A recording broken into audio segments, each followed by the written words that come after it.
Call of the Wild by Jack London. Chapter 1, Into the Primitive. Old longing's nomadic leap, chafing at custom's chain, again from its brumal sleep wakens the ferine strain. Buck did not read the newspapers, or he would have known that trouble was brewing, not alone for himself, but for every tidewater dog strong of muscle and with warm, long hair, from Puget Sound to San Diego. Because men, groping in the Arctic darkness, had found a yellow metal, and because steamship and transportation companies were booming the find, thousands of men were rushing into the Northland. These men wanted dogs, and the dogs they wanted were heavy dogs, with strong muscles by which to toil, and furry coats to protect them from the frost. Buck lived at a big house in the sun-kissed Santa Clara Valley. Judge Miller's place, it was called. It stood back from the road, half hidden among the trees, through which glimpses could be caught of the wide, cool veranda that ran around its four sides. The house was approached by graveled driveways which wound about through wide, spreading lawns and under the interlacing boughs of tall poplars. At the rear, things were on even a more spacious scale than at the front. There were great stables, where a dozen grooms and boys held forth, rows of vine-clad servants' cottages, an endless and orderly array of outhouses, long grape arbors, green pastures, orchards, and berry patches. Then there was the pumping plant for the artesian well, and the big cement tank where Judge Miller's boys took their morning plunge and kept cool in the hot afternoon. And over this great domain, Buck ruled. Here he was born, and here he had lived the 4 years of his life. It was true there were other dogs. There could not but be other dogs on so vast a place, but they did not count. They came and went, resided in the populous kennels, or lived obscurely in the recesses of the house after the fashion of Toots, the Japanese pug, or Isabel, the Mexican hairless. Strange creatures that rarely put nose out of doors or set foot to ground. On the other hand, there were the fox terriers, a score of them at least, who yelped fearful promises at Toots and Isabel looking out of the windows at them, and protected by a legion of housemaids armed with brooms and mops. But Buck was neither house dog nor kennel dog. The whole realm was his.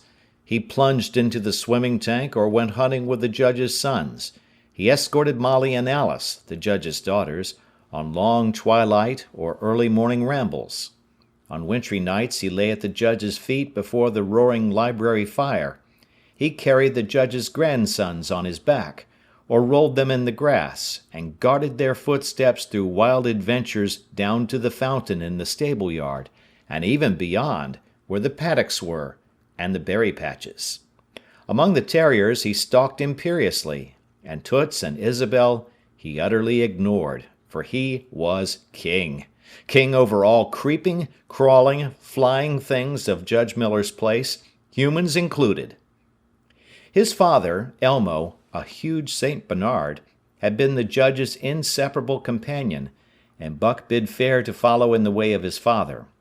He was not so large. He weighed only 140 pounds, for his mother, Shep, had been a Scotch shepherd dog. Nevertheless, 140 pounds, to which was added the dignity that comes of good living and universal respect, enabled him to carry himself in right royal fashion. During the 4 years since his puppyhood, he had lived the life of a sated aristocrat. He had a fine pride in himself, was even a trifle egotistical, as country gentlemen sometimes become because of their insular situation. But he had saved himself by not becoming a mere pampered house dog. Hunting and kindred outdoor delights had kept down the fat and hardened his muscles, and to him, as to the cold tubbing races, the love of water had been a tonic and a health preserver. And this was the manner of dog Buck was in the fall of 1897, when the Klondike strike dragged men from all the world into the frozen north. But Buck did not read the newspapers, and he did not know that Manuel, one of the gardener's helpers, was an undesirable acquaintance. Manuel had one besetting sin. He loved to play Chinese lottery. Also, in his gambling, he had one besetting weakness, faith in a system, and this made his damnation certain. For to play a system requires money, while the wages of a gardener's helper do not lap over the needs of a wife and numerous progeny. The judge was at a meeting of the Raisin Growers Association, and the boys were busy organizing an athletic club on the memorable night of Manuel's treachery. No one saw him and Buck go off through the orchard on what Buck imagined was merely a stroll, and with the exception of a solitary man, no one saw them arrive at the little flag station known as College Park. This man talked with Manuel, and money chinked between them. "You might wrap up the goods before you deliver 'em," the stranger said gruffly, and Manuel doubled a piece of stout rope around Buck's neck under the collar. "Twist it, and you'll choke him plenty," said Manuel, and the stranger grunted a ready affirmative. Buck had accepted the rope with quiet dignity. To be sure, it was an unwonted performance, but he had learned to trust in men he knew, and to give them credit for a wisdom that outreached his own. But when the ends of the rope were placed in the stranger's hands, he growled menacingly. He had merely intimated his displeasure, in his pride believing that to intimate was to command. But to his surprise, the rope tightened around his neck, shutting off his breath. In quick rage he sprang at the man, who met him halfway, grappled him close by the throat, and with a deft twist threw him over on his back. Then the rope tightened mercilessly, while Buck struggled in a fury, his tongue lolling out of his mouth and his great chest panting futilely. Never in all his life had he been so vilely treated, and never in all his life had he been so angry. But his strength ebbed, his eyes glazed, and he knew nothing when the train was flagged and the two men threw him into the baggage car. The next he knew, he was dimly aware that his tongue was hurting and that he was being jolted along in some kind of a conveyance. The hoarse shriek of a locomotive whistling a crosslink told him where he was. He had traveled too often with the judge not to know the sensation of riding in a baggage car. He opened his eyes, and into them came the unbridled anger of a kidnapped king. The man sprang for his throat, but Buck was too quick for him. His jaws closed on the hand, nor did they relax till his senses were choked out of him once more. "Yep, has fits," the man said, hiding his mangled hand from the baggageman, who had been attracted by the sounds of struggle. "I'm taking him up for the boss to Frisco. A crack dog doctor there thinks that he can cure him." Concerning that night's ride, the man spoke most eloquently for himself, in a little shed back of a saloon on the San Francisco waterfront.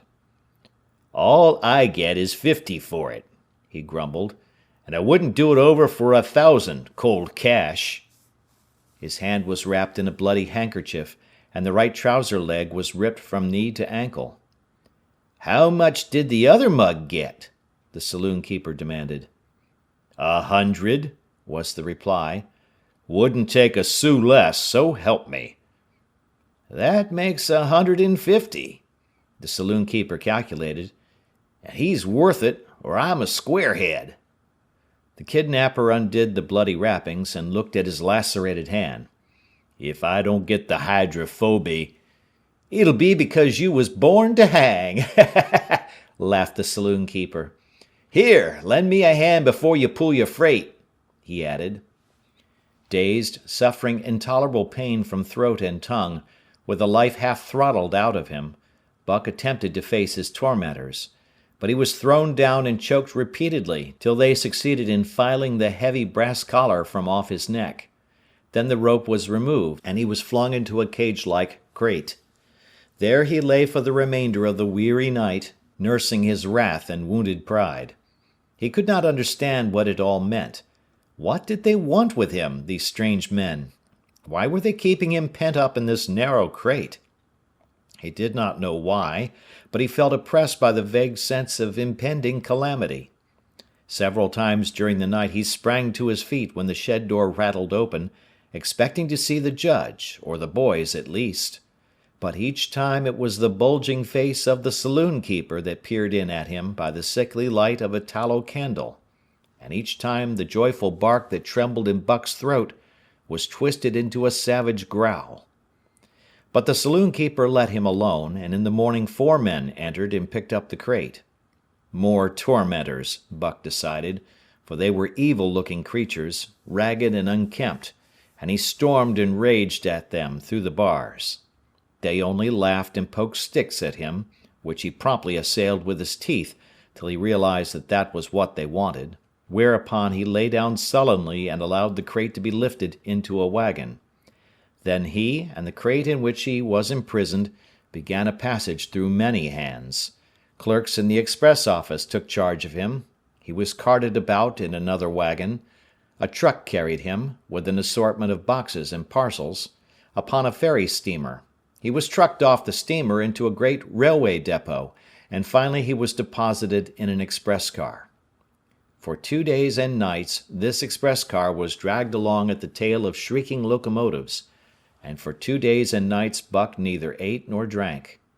In his anger he had met the first advances of the express messengers with growls, and they had retaliated by teasing him.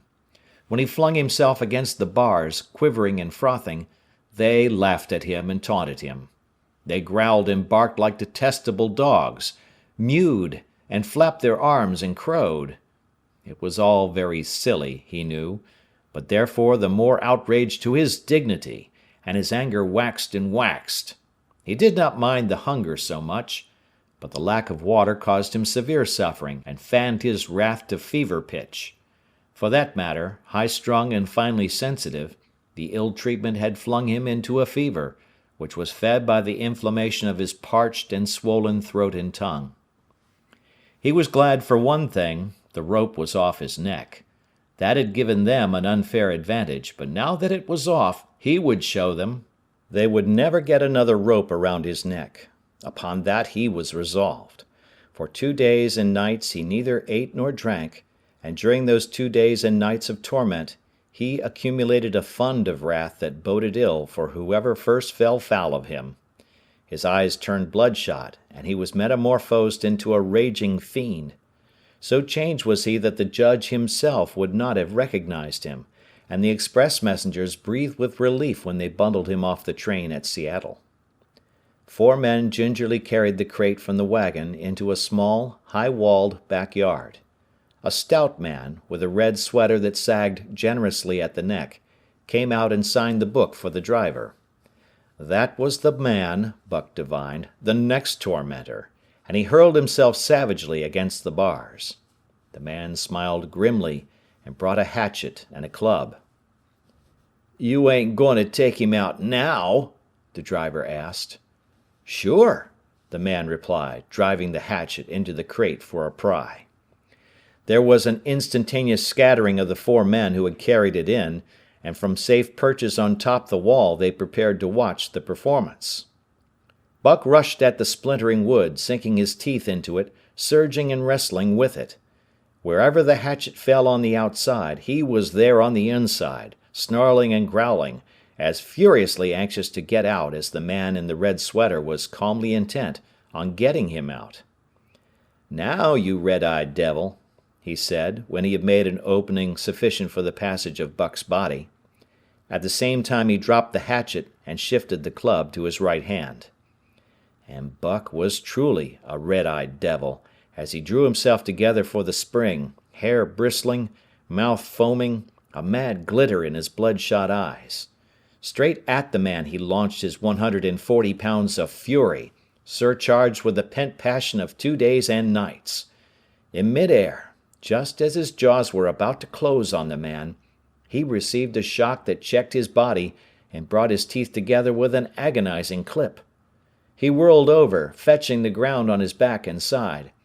He had never been struck by a club in his life and did not understand. With a snarl that was part bark and more scream, he was again on his feet and launched into the air. And again the shock came, and he was brought crushingly to the ground. This time he was aware that it was the club, but his madness knew no caution. A dozen times he charged, and as often the club broke the charge and smashed him down. After a particularly fierce blow he crawled to his feet, too dazed to rush. He staggered limply about, the blood flowing from nose and mouth and ears, his beautiful coat sprayed and flecked with bloody slaver. Then the man advanced and deliberately dealt him a frightful blow on the nose. All the pain he had endured was as nothing compared with the exquisite agony of this. With a roar that was almost lion-like in its ferocity, he again hurled himself at the man. But the man, shifting the club from right to left, coolly caught him by the underjaw, at the same time wrenching downward and backward. Buck described a complete circle in the air, and half of another, then crashed to the ground on his head and chest. For the last time he rushed. The man struck the shrewd blow he had purposely withheld for so long, and Buck crumpled up and went down, knocked utterly senseless. "He's no slouch at dog breaking, that's what I say," one of the men on the wall cried enthusiastically. "Druther break cayuses any day, and twice on Sundays," was the reply of the driver as he climbed on the wagon and started the horses. Buck's senses came back to him, but not his strength. He lay where he had fallen, and from there he watched the man in the red sweater. "Answers to the name of Buck," the man soliloquized, quoting from the saloon-keeper's letter, which had announced the consignment of the crate and contents. "Well, Buck, my boy," he went on in a genial voice, "we've had our little ruction, and the best thing we can do is to let it go at that. You've learned your place, and I know mine. Be a good dog, and all'll go well and the goose hang high. Be a bad dog, and I'll whale the stuffing out of you. Understand?" As he spoke, he fearlessly patted the head he had so mercilessly pounded, and though Buck's hair involuntarily bristled at touch of the hand, he endured it without protest. When the man brought him water, he drank eagerly, and later bolted a generous meal of raw meat, chunk by chunk, from the man's hand. He was beaten, he knew that, but he was not broken. He saw, once for all, that he stood no chance against a man with a club. He had learned the lesson, and in all his afterlife he never forgot it. That club was a revelation. It was his introduction to the reign of primitive law, and he met the introduction halfway. The facts of life took on a fiercer aspect, and while he faced that aspect uncowed, he faced it with all the latent cunning of his nature aroused. As the days went by, other dogs came, in crates and at the ends of ropes, some docilely and some raging and roaring as he had come, and one and all he watched them pass under the dominion of the man in the red sweater. Again and again, as he looked at each brutal performance, the lesson was driven home to Buck. A man with a club was a lawgiver, a master to be obeyed, though not necessarily conciliated. Of this last Buck was never guilty, though he did see beaten dogs that fawned upon the man, and wagged their tails, and licked his hand. Also he saw one dog that would neither conciliate nor obey, finally killed in the struggle for mastery. Now and again men came, strangers, who talked excitedly, wheedlingly, and in all kinds of fashions to the man in the red sweater. And at such times that money passed between them, the strangers took one or more of the dogs away with them. Buck wondered where they went, for they never came back, but the fear of the future was strong upon him, and he was glad each time when he was not selected. Yet his time came, in the end, in the form of a little weazened man who spat broken English and many strange and uncouth exclamations which Buck could not understand. "Sacre dame!" he cried, when his eyes lit upon Buck. "Dat one damn bully dog, eh? How much?" 300 and a present at that," was the prompt reply of the man in the red sweater. "And seeing it's government money, you ain't got no kick coming, eh, Perrault?" Perrault grinned. Considering that the price of dogs had been boomed skyward by the unwanted demand, it was not an unfair sum for so fine an animal. The Canadian government would be no loser, nor would its dispatches travel the slower. Perrault knew dogs, and when he looked at Buck he knew that he was 1 in 1,000. 1 in 10,000, he commented mentally. Buck saw money pass between them, and was not surprised when Curly, a good-natured Newfoundland, and he were led away by the little weazened man. That was the last he saw of the man in the red sweater, and as Curly and he looked at receding Seattle from the deck of the Narwhal, it was the last he saw of the warm Southland. Curly and he were taken below by Perrault, and turned over to a black-faced giant called Francois. Perrault was a French-Canadian, and swarthy, but Francois was a French-Canadian half-breed, and twice as swarthy. They were a new kind of men to Buck, of which he was destined to see many more, and while he developed no affection for them, he none the less grew honestly to respect them. He speedily learned that Perrault and Francois were fair men, calm and impartial in administering justice, and too wise in the ways of dogs to be fooled by dogs. In the 'tween decks of the Narwhal, Buck and Curly joined two other dogs. One of them was a big, snow-white fellow from Spitzbergen, who had been brought away by a whaling captain, and who had later accompanied a geological survey into the Barrens. He was friendly, in a treacherous sort of way, smiling into one's face the while he meditated some underhand trick, as, for instance, when he stole from Buck's food at the first meal. As Buck sprang to punish him, the lash of Francois's whip sang through the air, reaching the culprit first, and nothing remained to Buck but to recover the bone. That was fair of Francois, he decided, and the half-breed began his rise in Buck's estimation. The other dog made no advances, nor received any. Also, he did not attempt to steal from the newcomers. He was a gloomy, morose fellow, and he showed Curly plainly that all he desired was to be left alone, and further, that there would be trouble if he were not left alone. Dave, he was called, and he ate and slept, or yawned between times, and took interest in nothing, not even when the Narwhal crossed Queen Charlotte Sound, and rolled and pitched and bucked like a thing possessed. When Buck and Curly grew excited, half wild with fear, he raised his head as though annoyed, favored them with an incurious glance, yawned, and went to sleep again. Day and night the ship throbbed to the tireless pulse of the propeller, and though one day was very like another, it was apparent to Buck that the weather was steadily growing colder. At last, one morning, the propeller was quiet, and the Narwhal was pervaded with an atmosphere of excitement. He felt it, as did the other dogs, and knew that a change was at hand. Francois leashed them and brought them on deck. At the first step upon the cold surface, Buck's feet sank into a white mushy something very like mud. He sprang back with a snort. More of this white stuff was falling through the air. He shook himself, but more of it fell upon him. He sniffed it curiously, then licked some up on his tongue. It bit like fire, and the next instant was gone. This puzzled him. He tried it again, with the same result. The onlookers laughed uproariously, and he felt ashamed, he knew not why, for it was his first snow. End of chapter 1. The Call of the Wild, by Jack London. Chapter 2. The Law of Club and Fang. Buck's first day on the Dyea beach was like a nightmare.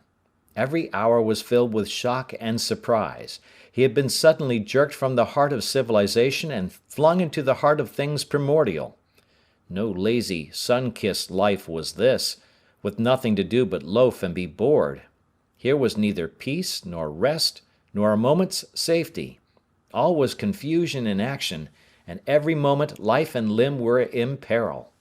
There was imperative need to be constantly alert, for these dogs and men were not town dogs and men. They were savages, all of them, who knew no law but the law of club and fang. He had never seen dogs fight as these wolfish creatures fought, and his first experience taught him an unforgettable lesson. It is true it was a vicarious experience, else he would not have lived to profit by it. Curly was the victim.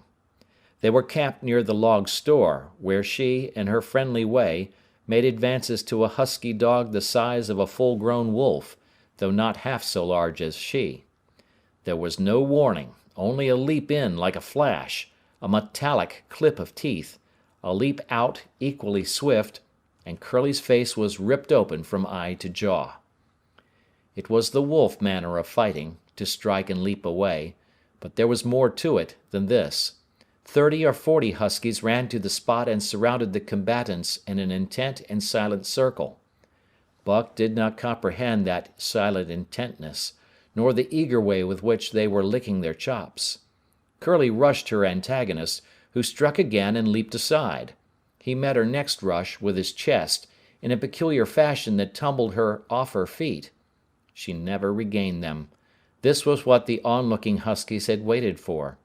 They closed in upon her, snarling and yelping, and she was buried, screaming with agony, beneath the bristling mass of bodies. So sudden was it, and so unexpected, that Buck was taken aback. He saw Spitz run out his scarlet tongue in a way he had of laughing, and he saw Francois, swinging an axe, spring into the mess of dogs. 3 men with clubs were helping him to scatter them. It did not take long. 2 minutes from the time Curly went down, the last of her assailants were clubbed off, but she lay there limp and lifeless in the bloody, trampled snow, almost literally torn to pieces, the swart half-breed standing over her, and cursing horribly.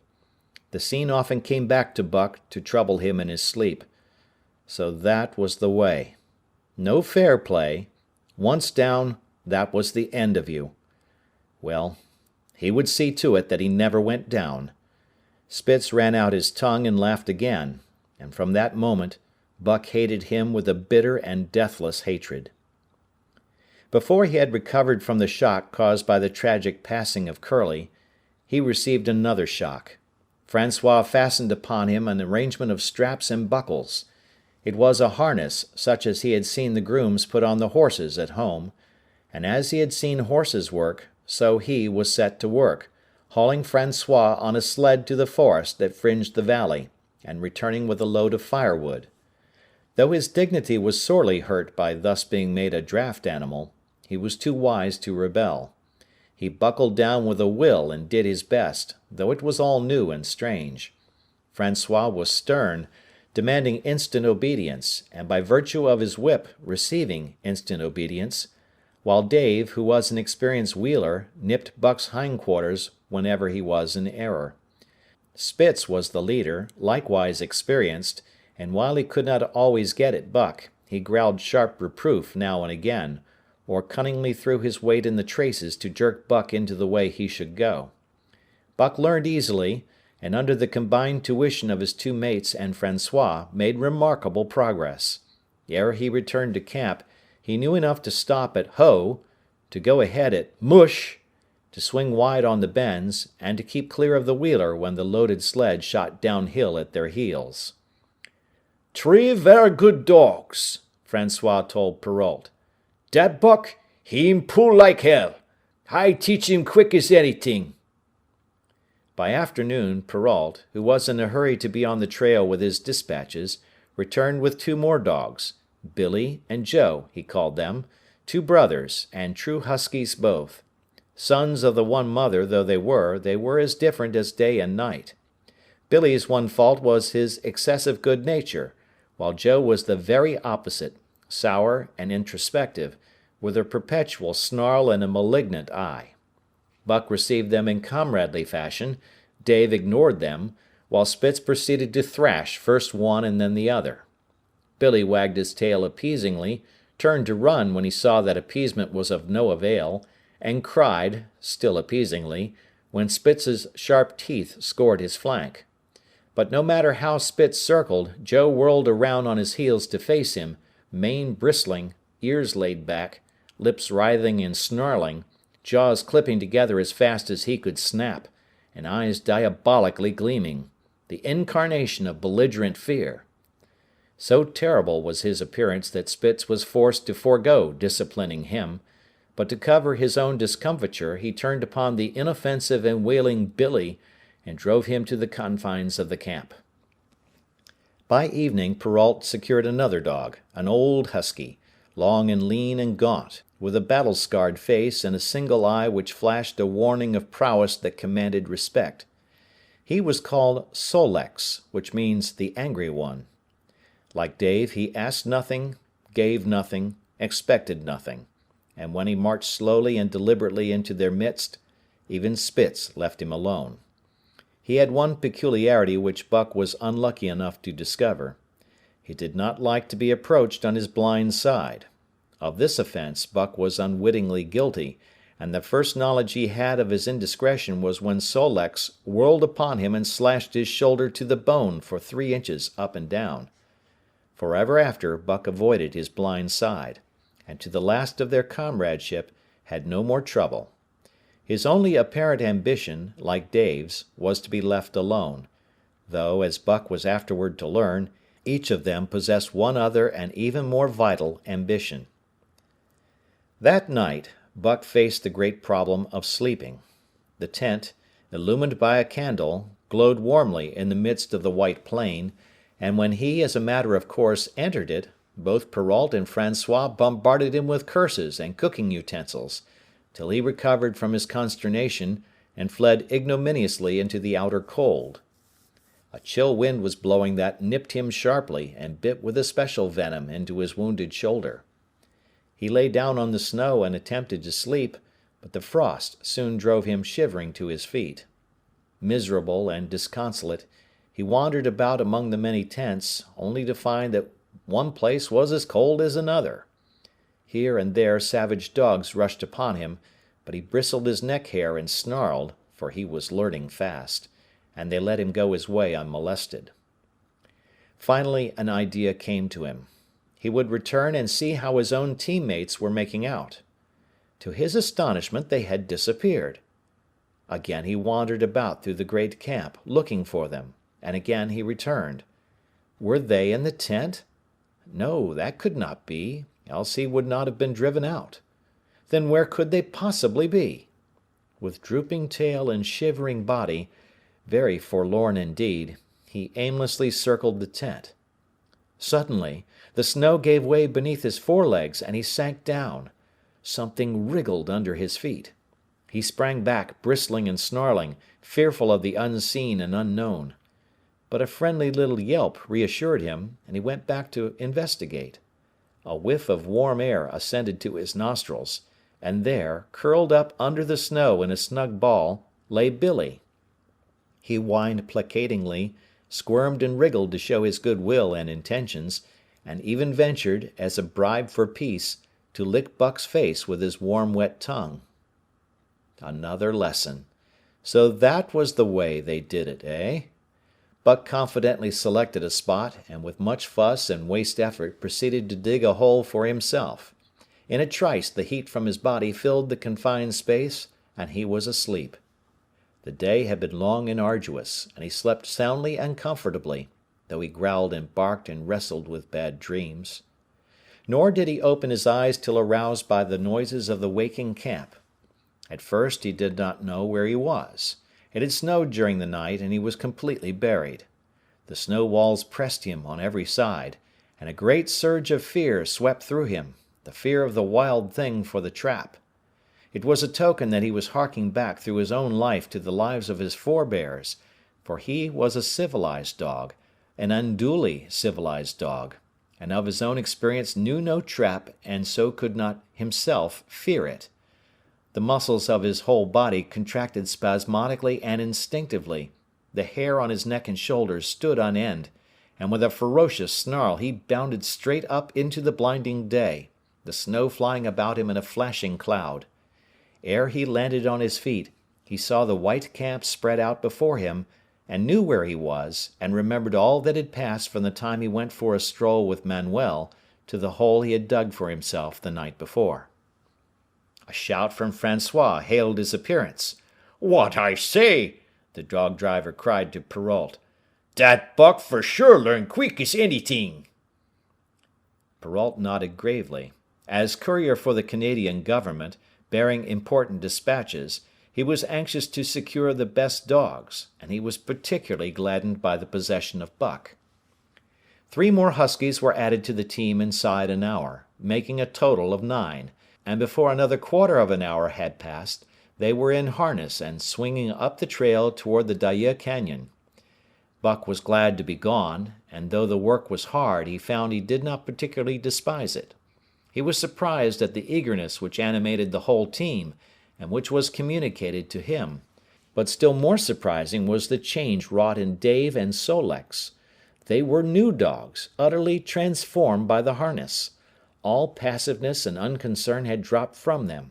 They were alert and active, anxious that the work should go well, and fiercely irritable with whatever, by delay or confusion, retarded that work. The toil of the traces seemed the supreme expression of their being, and all that they lived for, and the only thing in which they took delight. Dave was wheeler, or sled dog. Pulling in front of him was Buck. Then came Sol-leks. The rest of the team was strung out ahead, single file, to the leader, which position was filled by Spitz. Buck had been purposely placed between Dave and Sol-leks so that he might receive instruction. Apt scholar that he was, they were equally apt teachers, never allowing him to linger long in error, and enforcing their teaching with their sharp teeth. Dave was fair and very wise. He never nipped Buck without cause, and he never failed to nip him when he stood in need of it. As Francois's whip backed him up, Buck found it to be cheaper to mend his ways than to retaliate. Once, during a brief halt, when he got tangled in the traces and delayed the start, both Dave and Sol-leks flew at him and administered a sound trouncing. The resulting tangle was even worse, but Buck took good care to keep the traces clear thereafter, and ere the day was done, so well had he mastered his work, his mates about ceased nagging him. Francois's whip snapped less frequently, and Perrault even honored Buck by lifting up his feet and carefully examining them. It was a hard day's run up the canyon, through Sheep Camp, past the scales and the timberline, across glaciers and snowdrifts hundreds of feet deep, and over the great Chilkoot Divide, which stands between the salt water and the fresh, and guards forbiddingly the sad and lonely north. They made good time down the chain of lakes which fills the craters of extinct volcanoes, and late that night pulled into the huge camp at the head of Lake Bennett, where thousands of gold-seekers were building boats against the break-up of the ice in the spring. Buck made his hole in the snow and slept the sleep of the exhausted just, but all too early was routed out in the cold darkness and harnessed with his mates to the sled. That day they made 40 miles, the trail being packed, but the next day, and for many days to follow, they broke their own trail, worked harder, and made poorer time. As a rule, Perrault traveled ahead of the team, packing the snow with webbed shoes to make it easier for them. Francois, guiding the sled at the gee-pole, sometimes exchanged places with him, but not often. Perrault was in a hurry, and he prided himself on his knowledge of ice, which knowledge was indispensable, for the fall ice was very thin, and where there was swift water, there was no ice at all. Day after day, for days unending, Buck toiled in the traces. Always, they broke camp in the dark, and the first gray of dawn found them hitting the trail with fresh miles reeled off behind them. And always they pitched camp after dark, eating their bit of fish, and crawling to sleep into the snow. Buck was ravenous. The pound and a half of sun-dried salmon, which was his ration for each day, seemed to go nowhere.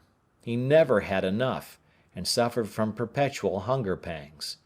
Yet the other dogs, because they weighed less and were born to the life, received a pound only of the fish, and managed to keep in good condition. He swiftly lost the fastidiousness which had characterized his old life. A dainty eater, he found that his mates, finishing first, robbed him of his unfinished ration. There was no defending it. While he was fighting off 2 or 3, it was disappearing down the throats of the others. To remedy this, he ate as fast as they, and, so greatly did hunger compel him, he was not above taking what did not belong to him. He watched and learned. When he saw Pike, one of the new dogs, a clever malingerer and thief, slyly steal a slice of bacon when Perrault's back was turned, he duplicated the performance the following day, getting away with the whole chunk. A great uproar was raised, but he was unsuspected, while Dub, an awkward blunderer who was always getting caught, was punished for Buck's misdeed. This first theft marked Buck as fit to survive in the hostile Northland environment. It marked his adaptability, his capacity to adjust himself to changing conditions, the lack of which would have meant swift and terrible death. It marked further the decay or going to pieces of his moral nature, a vain thing and a handicap in their ruthless struggle for existence. It was all well enough in the Southland, under the law of love and fellowship, to respect private property and personal feelings. But in the Northland, under the law of club and fang, whoso took such things into account was a fool, and in so far as he observed them, he would fail to prosper. Not that Buck reasoned it out. He was fit, that was all, and unconsciously he accommodated himself to the new mode of life. All his days, no matter what the odds, he had never run from a fight. But the club of the man in the red sweater had beaten into him a more fundamental and primitive code.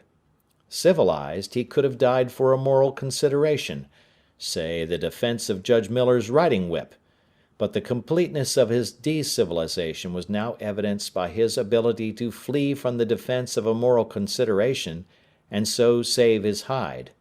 He did not steal for joy of it, but because of the clamor of his stomach.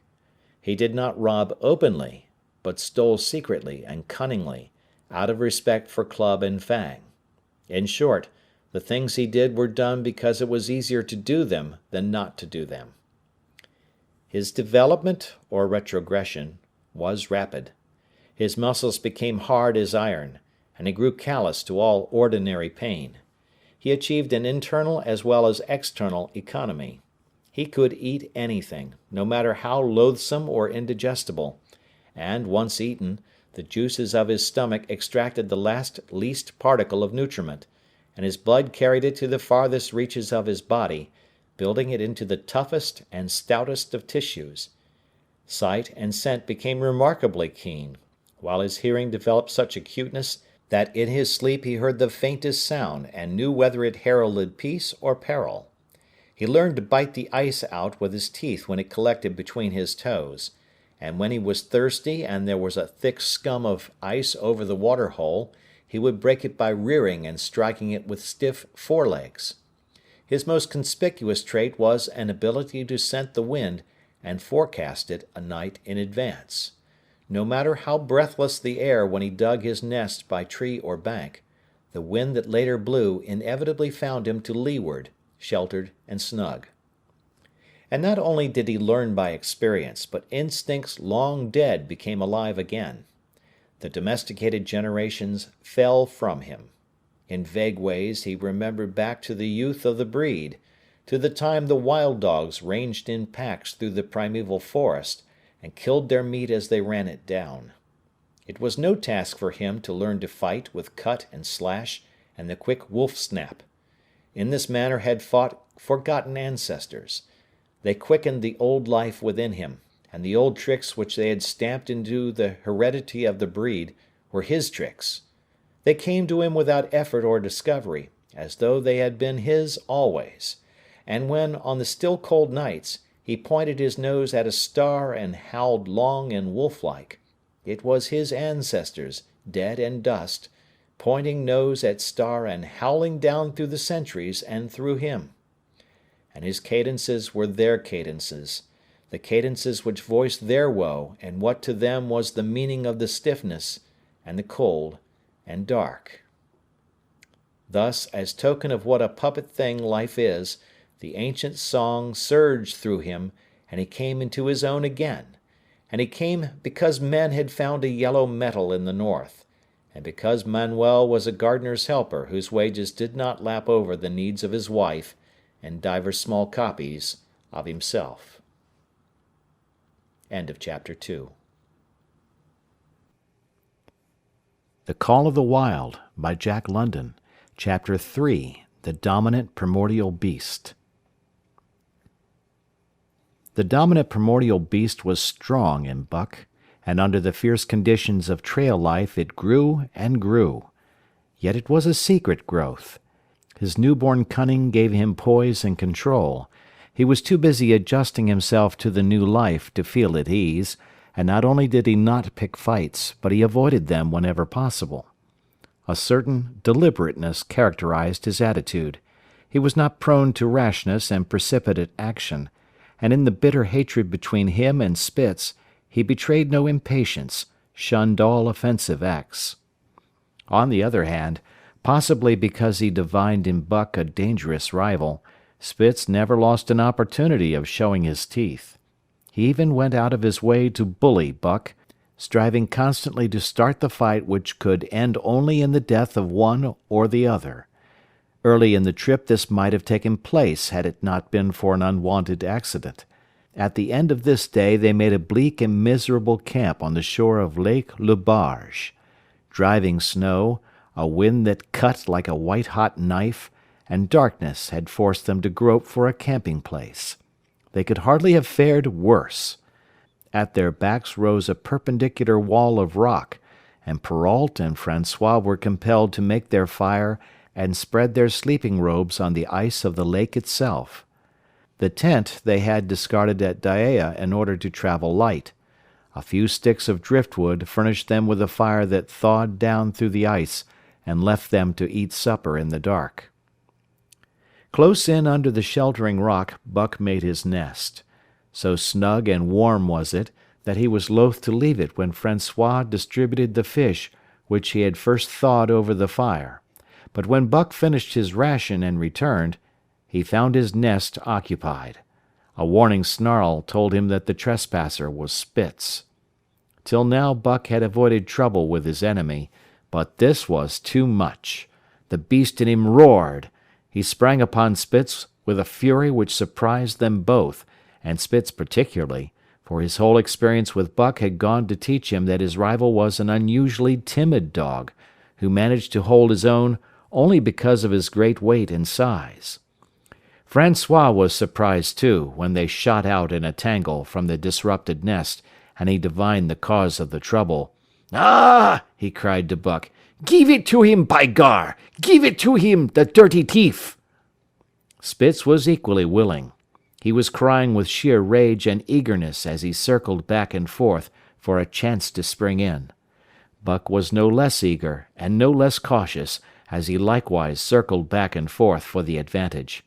But it was then that the unexpected happened, the thing which projected their struggle for supremacy far into the future, past many a weary mile of trail and toil.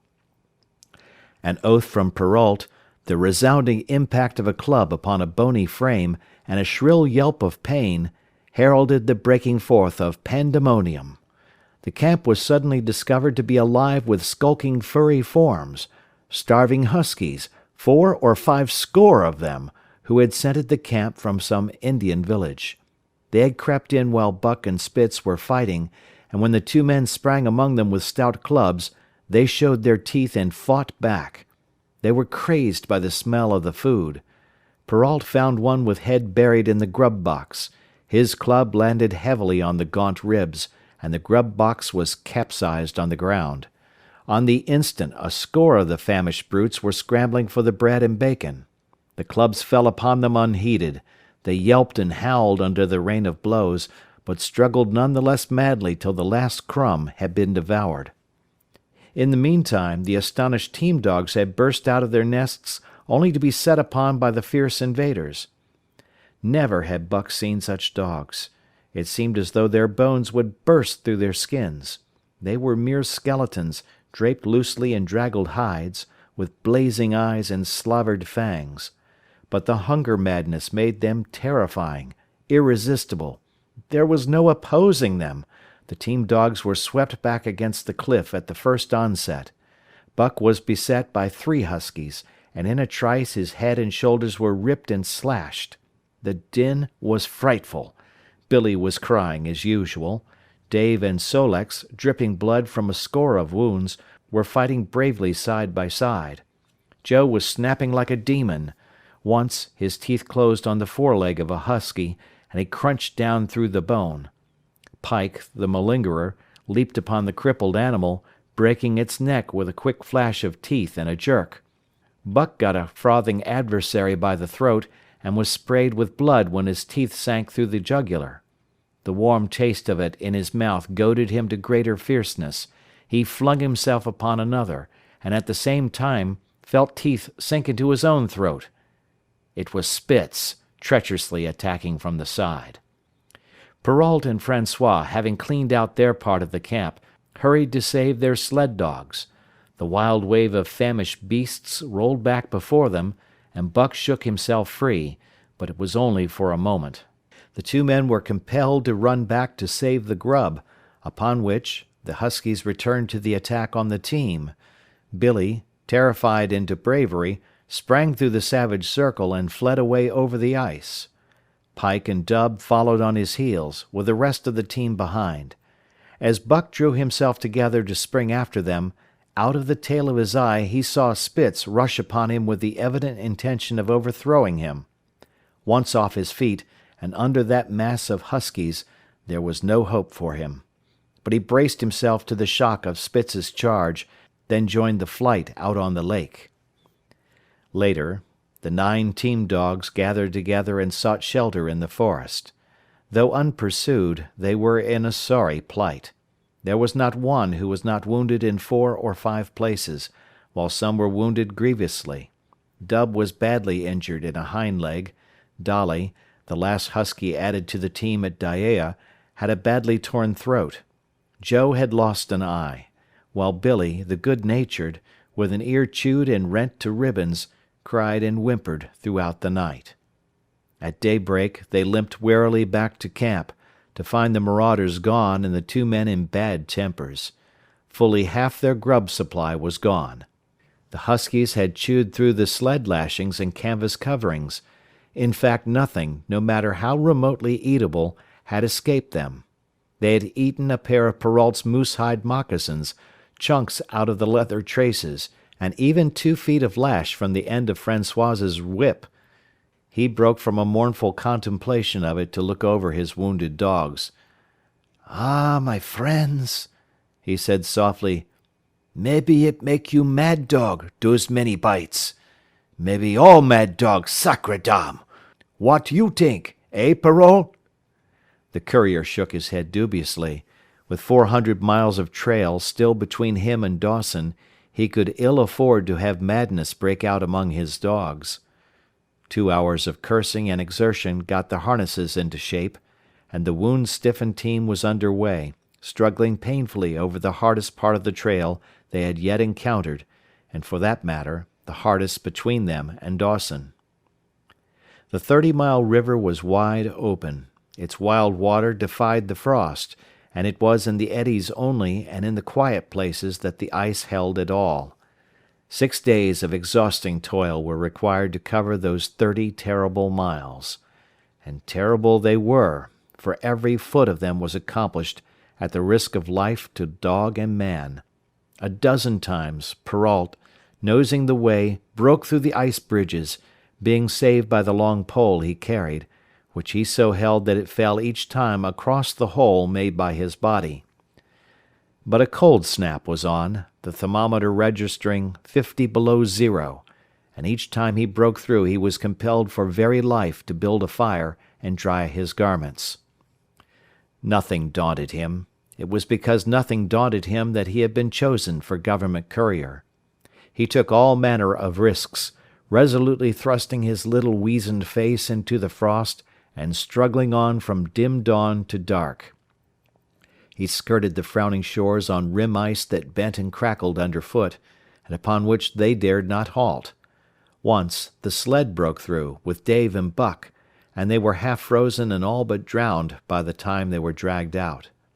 The usual fire was necessary to save them. They were coated solidly with ice, and the 2 men kept them on the run round the fire, sweating and thawing, so close that they were singed by the flames. At another time Spitz went through, dragging the whole team after him up to Buck, who strained backward with all his strength, his forepaws on the slippery edge, and the ice quivering and snapping all around. But behind him was Dave, likewise straining backward, and behind the sled was Francois, pulling till his tendons cracked. Again the rim ice broke away before and behind, and there was no escape except up the cliff. Perrault scaled it by a miracle, while Francois prayed for just that miracle, and with every thong and sled lashing, and the last bit of harness rove into a long rope, the dogs were hoisted, one by one, to the cliff crest. Francois came up last, after the sled and load. Then came the search for a place to descend, which descent was ultimately made by the aid of the rope, and night found them back on the river with a quarter of a mile to the day's credit. By the time they made the Hootalingua and Good Ice, Buck was played out. The rest of the dogs were in like condition, but Perrault, to make up lost time, pushed them late and early. The first day they covered 35 miles to the Big Salmon. The next day 35 more to the Little Salmon. The third day 40 miles, which brought them well up toward the Five Fingers. Buck's feet were not so compact and hard as the feet of the huskies. His had softened during the many generations since the day his last wild ancestor was tamed by a cave-dweller or river-man. All day long he limped in agony, and camp once made, lay down like a dead dog. Hungry as he was, he would not move to receive his ration of fish, which Francois had to bring to him. Also, the dog-driver rubbed Buck's feet for half an hour each night after supper, and sacrificed the tops of his own moccasins to make 4 moccasins for Buck. This was a great relief, and Buck caused even the weazened face of Perrault to twist itself into a grin one morning, when Francois forgot the moccasins, and Buck lay on his back, his 4 feet waving appealingly in the air, and refused to budge without them. Later his feet grew hard to the trail, and the worn-out footgear was thrown away. At the Pelly one morning, as they were harnessing up, Dolly, who had never been conspicuous for anything, went suddenly mad. She announced her condition by a long, heart-breaking wolf howl that sent every dog bristling with fear, then sprang straight for Buck. He had never seen a dog go mad, nor did he have any reason to fear madness, yet he knew that here was horror, and fled away from it in a panic. Straight away he raced, with Dolly, panting and frothing, 1 leap behind, nor could she gain on him, so great was his terror, nor could he leave her, so great was her madness. He plunged through the wooded breast of the island, flew down to the lower end, crossed a back channel filled with rough ice to another island, gained a third island, curved back to the main river, and in desperation started to cross it. And all the time, though he did not look, he could hear her snarling just 1 leap behind. Francois called to him a quarter of a mile away, and he doubled back, still 1 leap ahead, gasping painfully for air, and putting all his faith in that Francois would save him. The dog-driver held the axe poised in his hand, and as Buck shot past him, the axe crashed down upon Mad Dolly's head. Buck staggered over against the sled, exhausted, sobbing for breath, helpless. This was Spitz's opportunity. He sprang upon Buck, and twice his teeth sank into his unresisting foe and ripped and tore the flesh to the bone. Then Francois's lash descended, and Buck had the satisfaction of watching Spitz receive the worst whipping as yet administered to any of the teams. "One devil, dat Spitz," remarked Perrault. "Some damn day him kill dat buck." "Dat Buck 2 devils," was Francois's rejoinder. "All the time I watch dat buck I know for sure. Listen, some damn fine day him get mad like hell, and den him chew dat Spitz all up and spit him out on the snow. Sure, I know." From then on it was war between them. Spitz, as lead dog and acknowledged master of the team, felt his supremacy threatened by this strange Southland dog. And strange Buck was to him, for of the many Southland dogs he had known, not one had shown up worthily in camp and on trail. They were all too soft, dying under the toil, the frost, and starvation. Buck was the exception. He alone endured and prospered, matching the husky in strength, savagery, and cunning. Then he was a masterful dog, and what made him dangerous was the fact that the club of the man in the red sweater had knocked all blind pluck and rashness out of his desire for mastery. He was pre-eminently cunning, and could bide his time with a patience that was nothing less than primitive. It was inevitable that the clash for leadership should come. Buck wanted it. He wanted it because it was his nature, because he had been gripped tight by that nameless, incomprehensible pride of the trail and trace, that pride which holds dogs in the toil to the last gasp, which lures them to die joyfully in the harness, and breaks their hearts if they are cut out of the harness. This was the pride of Dave as wheel dog, of Sol-leks as he pulled with all his strength, the pride that laid hold of them at break of camp, transforming them from sour and sullen brutes into straining, eager, ambitious creatures, the pride that spurred them on all day and dropped them at pitch of camp at night, letting them fall back into gloomy unrest and uncontent. This was the pride that bore up Spitz and made him thrash the sled dogs who blundered and shirked in the traces, or hid away at harness-up time in the morning. Likewise, it was this pride that made him fear Buck as a possible lead dog, and this was Buck's pride, too. He openly threatened the other's leadership. He came between him and the shirks he should have punished, and he did it deliberately. One night there was a heavy snowfall, and in the morning Pike, the malingerer, did not appear. He was securely hidden in his nest under a foot of snow. Francois called him and sought him in vain. Spitz was wild with wrath. He raged through the camp, smelling and digging in every likely place, snarling so frightfully that Pike heard and shivered in his hiding place. But when he was at last unearthed, and Spitz flew at him to punish him, Buck flew with equal rage in between. So unexpected was it, and so shrewdly managed, that Spitz was hurled backward and off his feet. Pike, who had been trembling abjectly, took heart at this open mutiny, and sprang upon his overthrown leader. Buck, to whom fair play was a forgotten code, likewise sprang upon Spitz. But Francois, chuckling at the incident while unswerving in the administration of justice, brought his lash down upon Buck with all his might. This failed to drive Buck from his prostrate rival, and the butt of the whip was brought into play. Half stunned by the blow, Buck was knocked backward and the lash laid upon him again and again, while Spitz soundly punished the many times offending Pike. In the days that followed, as Dawson grew closer and closer, Buck still continued to interfere between Spitz and the culprits. But he did it craftily, when Francois was not around. With the covert mutiny of Buck, a general insubordination sprang up and increased. Dave and Sol-leks were unaffected, but the rest of the team went from bad to worse. Things no longer went right. There was continual bickering and jangling. Trouble was always afoot, and at the bottom of it was Buck. He kept Francois busy, for the dog driver was in constant apprehension of the life and death struggle between the two, which he knew must take place sooner or later, and on more than one night the sounds of quarrelling and strife among the other dogs turned him out of his sleeping robe, fearful that Buck and Spitz were at it. But the opportunity did not present itself, and they pulled into Dawson one dreary afternoon with the great fight still to come. Here were many men and countless dogs, and Buck found them all at work. It seemed the ordained order of things that dogs should work. All day they swung up and down the main street in long teams, and in the night their jingling bells still went by.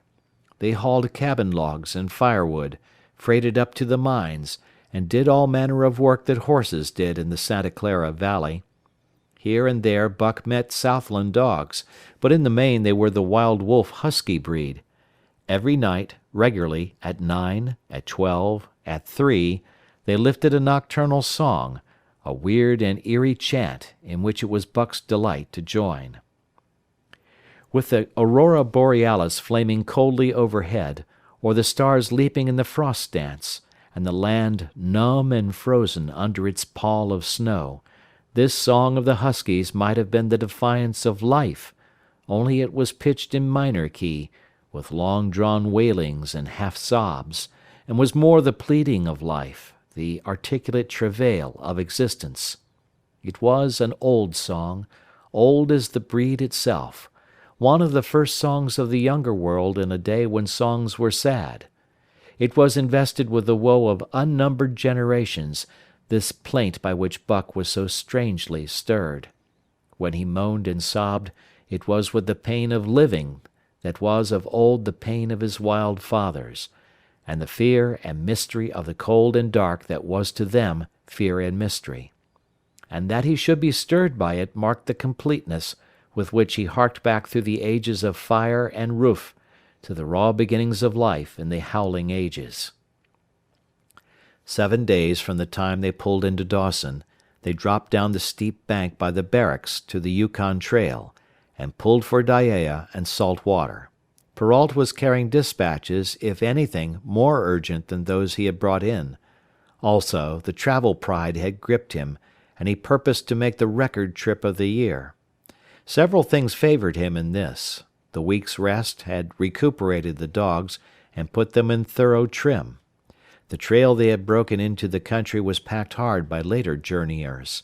And further, the police had arranged in 2 or 3 places deposits of grub for dog and man, and he was traveling light. They made 60 Mile, which is a 50-mile run, on the first day, and the second day saw them booming up the Yukon well on their way to Pelly. But such splendid running was achieved not without great trouble and vexation on the part of François. The insidious revolt led by Buck had destroyed the solidarity of the team. It no longer was as one dog leaping in the traces. The encouragement Buck gave the rebels led them into all kinds of petty misdemeanors. No more was Spitz a leader greatly to be feared. The old awe departed, and they grew equal to challenging his authority. Pike robbed him of half a fish one night and gulped it down under the protection of Buck. Another night Dub and Joe fought Spitz and made him forego the punishment they deserved. And even Billy, the good-natured, was less good-natured, and whined not half so placatingly as in former days. Buck never came near Spitz without snarling and bristling menacingly. In fact, his conduct approached that of a bully, and he was given to swaggering up and down before Spitz's very nose. The breaking down of discipline likewise affected the dogs in their relations with one another. They quarreled and bickered more than ever among themselves, till at times the camp was a howling bedlam. Dave and Sol-leks alone were unaltered, though they were made irritable by the unending squabbling. François swore strange, barbarous oaths, and stamped the snow in futile rage, and tore his hair. His lash was always singing among the dogs, but it was of small avail. Directly his back was turned they were at it again. He backed up Spitz with his whip, while Buck backed up the remainder of the team. François knew he was behind all the trouble, and Buck knew he knew, but Buck was too clever ever again to be caught red-handed. He worked faithfully in the harness, for the toil had become a delight to him, yet it was a greater delight slyly to precipitate a fight amongst his mates and tangle the traces. At the mouth of the Tahkeena, one night after supper, Dub turned up a snowshoe rabbit, blundered it, and missed. In a second the whole team was in full cry. 100 yards away was a camp of the Northwest Police, with 50 dogs, huskies all, who joined the chase. The rabbit sped down the river, turned off into a small creek, up the frozen bed of which it held steadily. It ran lightly on the surface of the snow, while the dogs plowed through by main strength. Buck led the pack, 60 strong, around bend after bend, but he could not gain. He lay down low to the race, whining eagerly, his splendid body flashing forward leap by leap in the wan white moonlight. And leap by leap, like some pale frost wraith, the snowshoe rabbit flashed on ahead.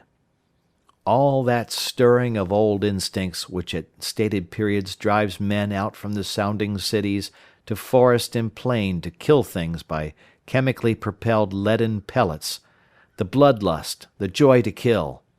All this was Buck's, only it was infinitely more intimate. He was ranging at the head of the pack, running the wild thing down, the living meat, to kill with his own teeth and wash his muzzle to the eyes in warm blood. There is an ecstasy that marks the summit of life, and beyond which life cannot rise. And such is the paradox of living. This ecstasy comes when one is most alive, and it comes as a complete forgetfulness that one is alive.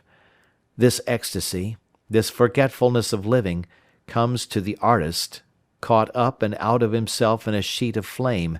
It comes to the soldier, war-mad on a stricken field and refusing quarter. And it came to Buck, leading the pack, sounding the old wolf cry, straining after the food that was alive and that fled swiftly before him through the moonlight. He was sounding the deeps of his nature, and of the parts of his nature that were deeper than he, going back into the womb of time. He was mastered by the sheer surging of life, the tidal wave of being, the perfect joy of each separate muscle, joint, and sinew, in that it was everything that was not death, that it was aglow and rampant, expressing itself in movement, flying exultantly under the stars and over the face of dead matter that did not move.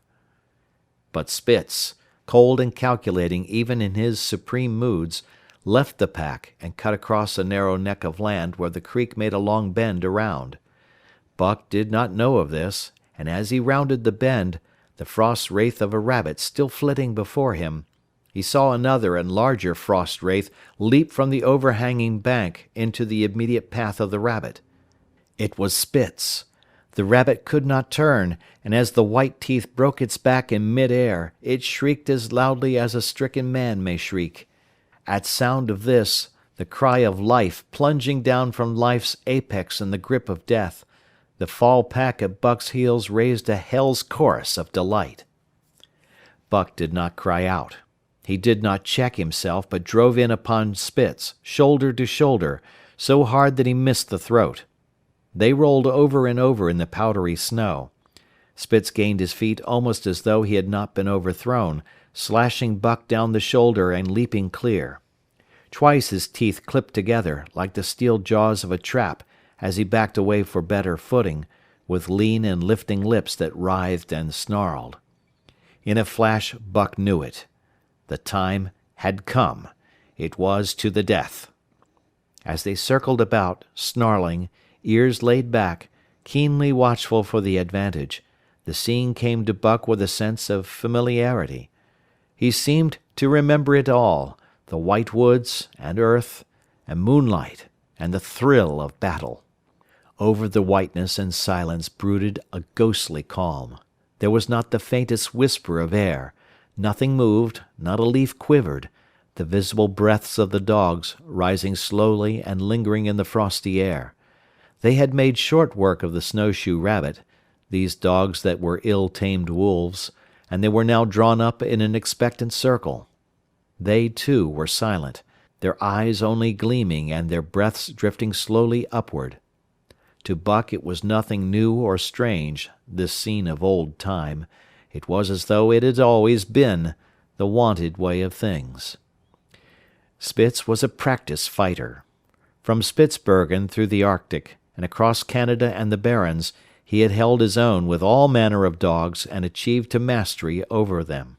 Bitter rage was his, but never blind rage. In passion to rend and destroy, he never forgot that his enemy was in like passion to rend and destroy. He never rushed till he was prepared to receive a rush, never attacked till he had first defended that attack. In vain Buck strove to sink his teeth in the neck of the big white dog. Wherever his fangs struck for the softer flesh, they were countered by the fangs of Spitz. Fang clashed fang, and lips were cut and bleeding, but Buck could not penetrate his enemy's guard. Then he warmed up and enveloped Spitz in a whirlwind of rushes. Time and again he tried for the snow-white throat, where life bubbled near to the surface, and each time and every time Spitz slashed him and got away. Then Buck took to rushing, as though for the throat, when, suddenly drawing back his head and curving in from the side, he would drive his shoulder at the shoulder of Spitz, as a ram by which to overthrow him. but instead, Buck's shoulder was slashed down each time as Spitz leaped lightly away. Spitz was untouched, while Buck was streaming with blood and panting hard. The fight was growing desperate, and all the while the silent and wolfish circle waited to finish off whichever dog went down. As Buck grew winded, Spitz took to rushing, and he kept him staggering for footing. Once Buck went over, and the whole circle of 60 dogs started up. But he recovered himself almost in mid-air, and the circle sank down again and waited. But Buck possessed a quality that made for greatness: imagination. He fought by instinct, but he could fight by head as well. He rushed, as though attempting the old shoulder trick, but at the last instant swept low to the snow and in. His teeth closed on Spitz's left foreleg. There was a crunch of breaking bone, and the white dog faced him on 3 legs. Thrice he tried to knock him over, then repeated the trick and broke the right foreleg. Despite the pain and helplessness, Spitz struggled madly to keep up. He saw the silent circle, with gleaming eyes, lolling tongues, and silvery breaths drifting upward, closing in upon him as he had seen similar circles close in upon beaten antagonists in the past. Only this time he was the one who was beaten. There was no hope for him. Buck was inexorable. Mercy was a thing reserved for gentler climes. He maneuvered for the final rush. The circle had tightened till he could feel the breaths of the huskies on his flanks. He could see them, beyond Spitz and to either side, half crouching for the spring, their eyes fixed upon him. A pause seemed to fall. Every animal was motionless as though turned to stone. Only Spitz quivered and bristled as he staggered back and forth, snarling with horrible menace, as though to frighten off impending death. Then Buck sprang in and out, and while he was in, shoulder had at last squarely met shoulder. The dark circle became a dot on the moon-flooded snow as Spitz disappeared from view. Buck stood and looked on, the successful champion, the dominant primordial beast who had made his kill, and found it good. End of chapter 3. The Call of the Wild by Jack London. Chapter 4. Who has won to mastership? Hey, what I say? I speak true when I say dat Buck 2 devils. This was Francois's speech next morning when he discovered Spitz missing and Buck covered with wounds. He drew him to the fire and by its light pointed them out. Dat Spitz fight like hell, said Perrault as he surveyed the gaping rips and cuts. And dat Buck fight like 2 hells, was Francois's answer. And now we make good time. No more Spitz, no more trouble, sure. While Perrault packed the camp outfit and loaded the sled, the dog driver proceeded to harness the dogs. Buck trotted up to the place Spitz would have occupied as leader, but Francois, not noticing him, brought Sol-leks to the coveted position. In his judgment, Sol-leks was the best lead dog left. Buck sprang upon Sol-leks in a fury, driving him back and standing in his place. Eh? Eh! Francois cried, slapping his thighs gleefully. Look at dat Buck! Him kill dat Spitz, him think to take the job. Go way, Chook! He cried, but Buck refused to budge. He took Buck by the scruff of the neck, and though the dog growled threateningly, dragged him to one side and replaced Sol-leks. The old dog did not like it, and showed plainly that he was afraid of Buck. Francois was obdurate, but when he turned his back, Buck again displaced Sol-leks, who was not at all unwilling to go. Francois was angry. Now, by gar, I fix you! He cried, coming back with a heavy club in his hand.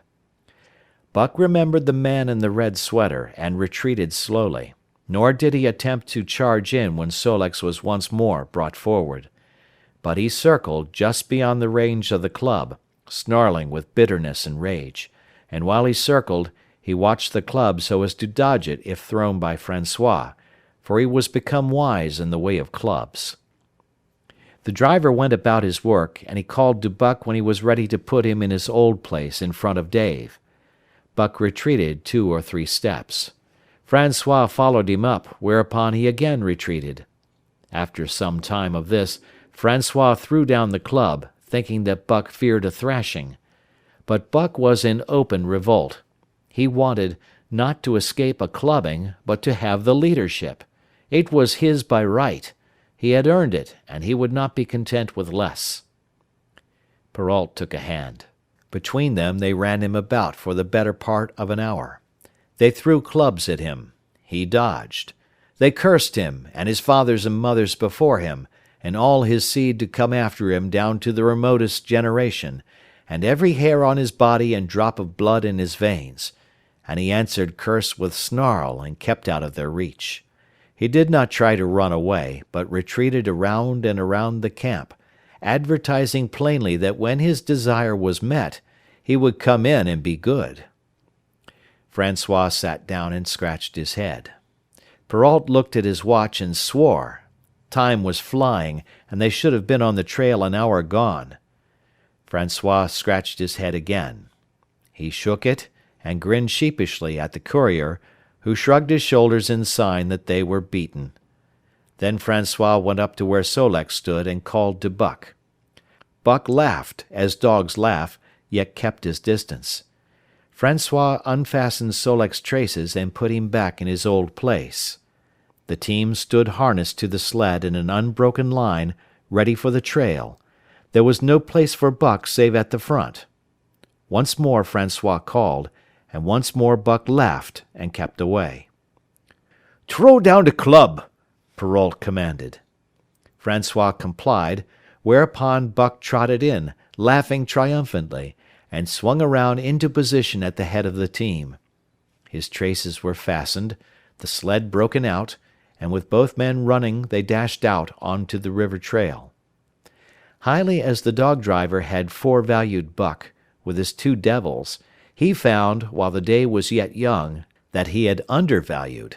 At a bound Buck took up the duties of leadership, and where judgment was required, and quick thinking and quick acting, he showed himself the superior even of Spitz, of whom Francois had never seen an equal.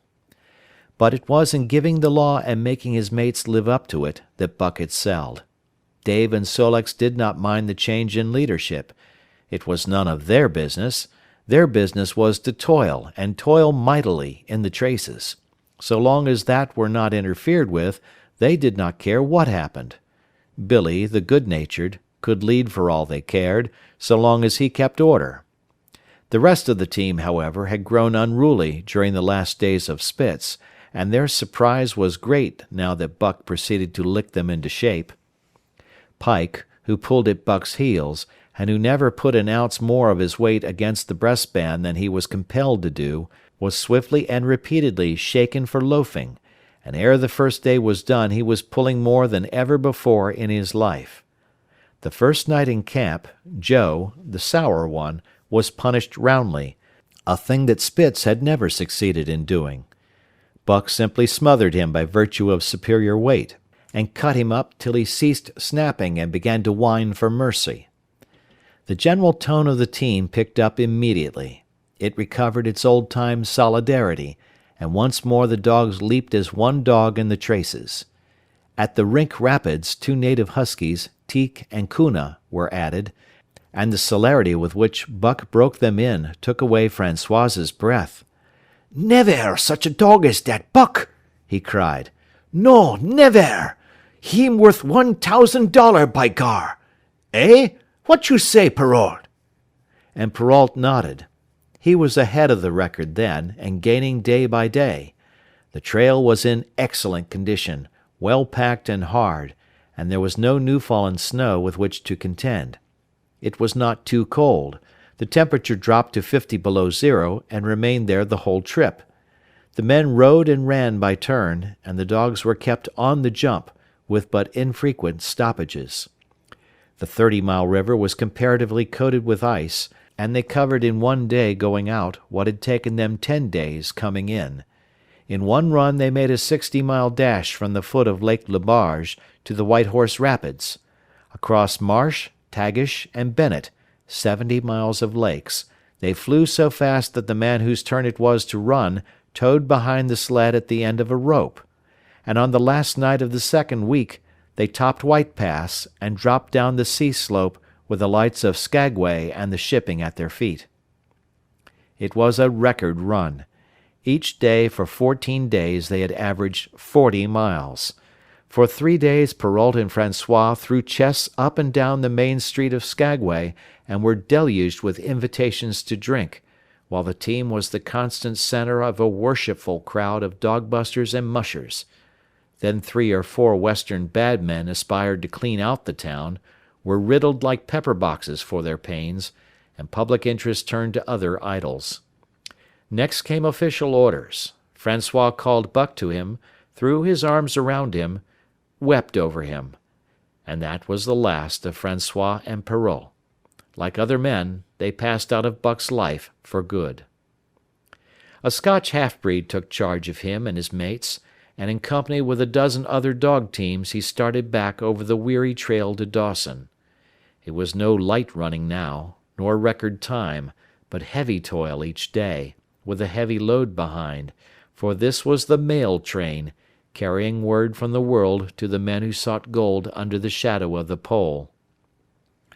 Buck did not like it, but he bore up well to the work, taking pride in it after the manner of Dave and Sol-leks, and seeing that his mates, whether they prided in it or not, did their fair share.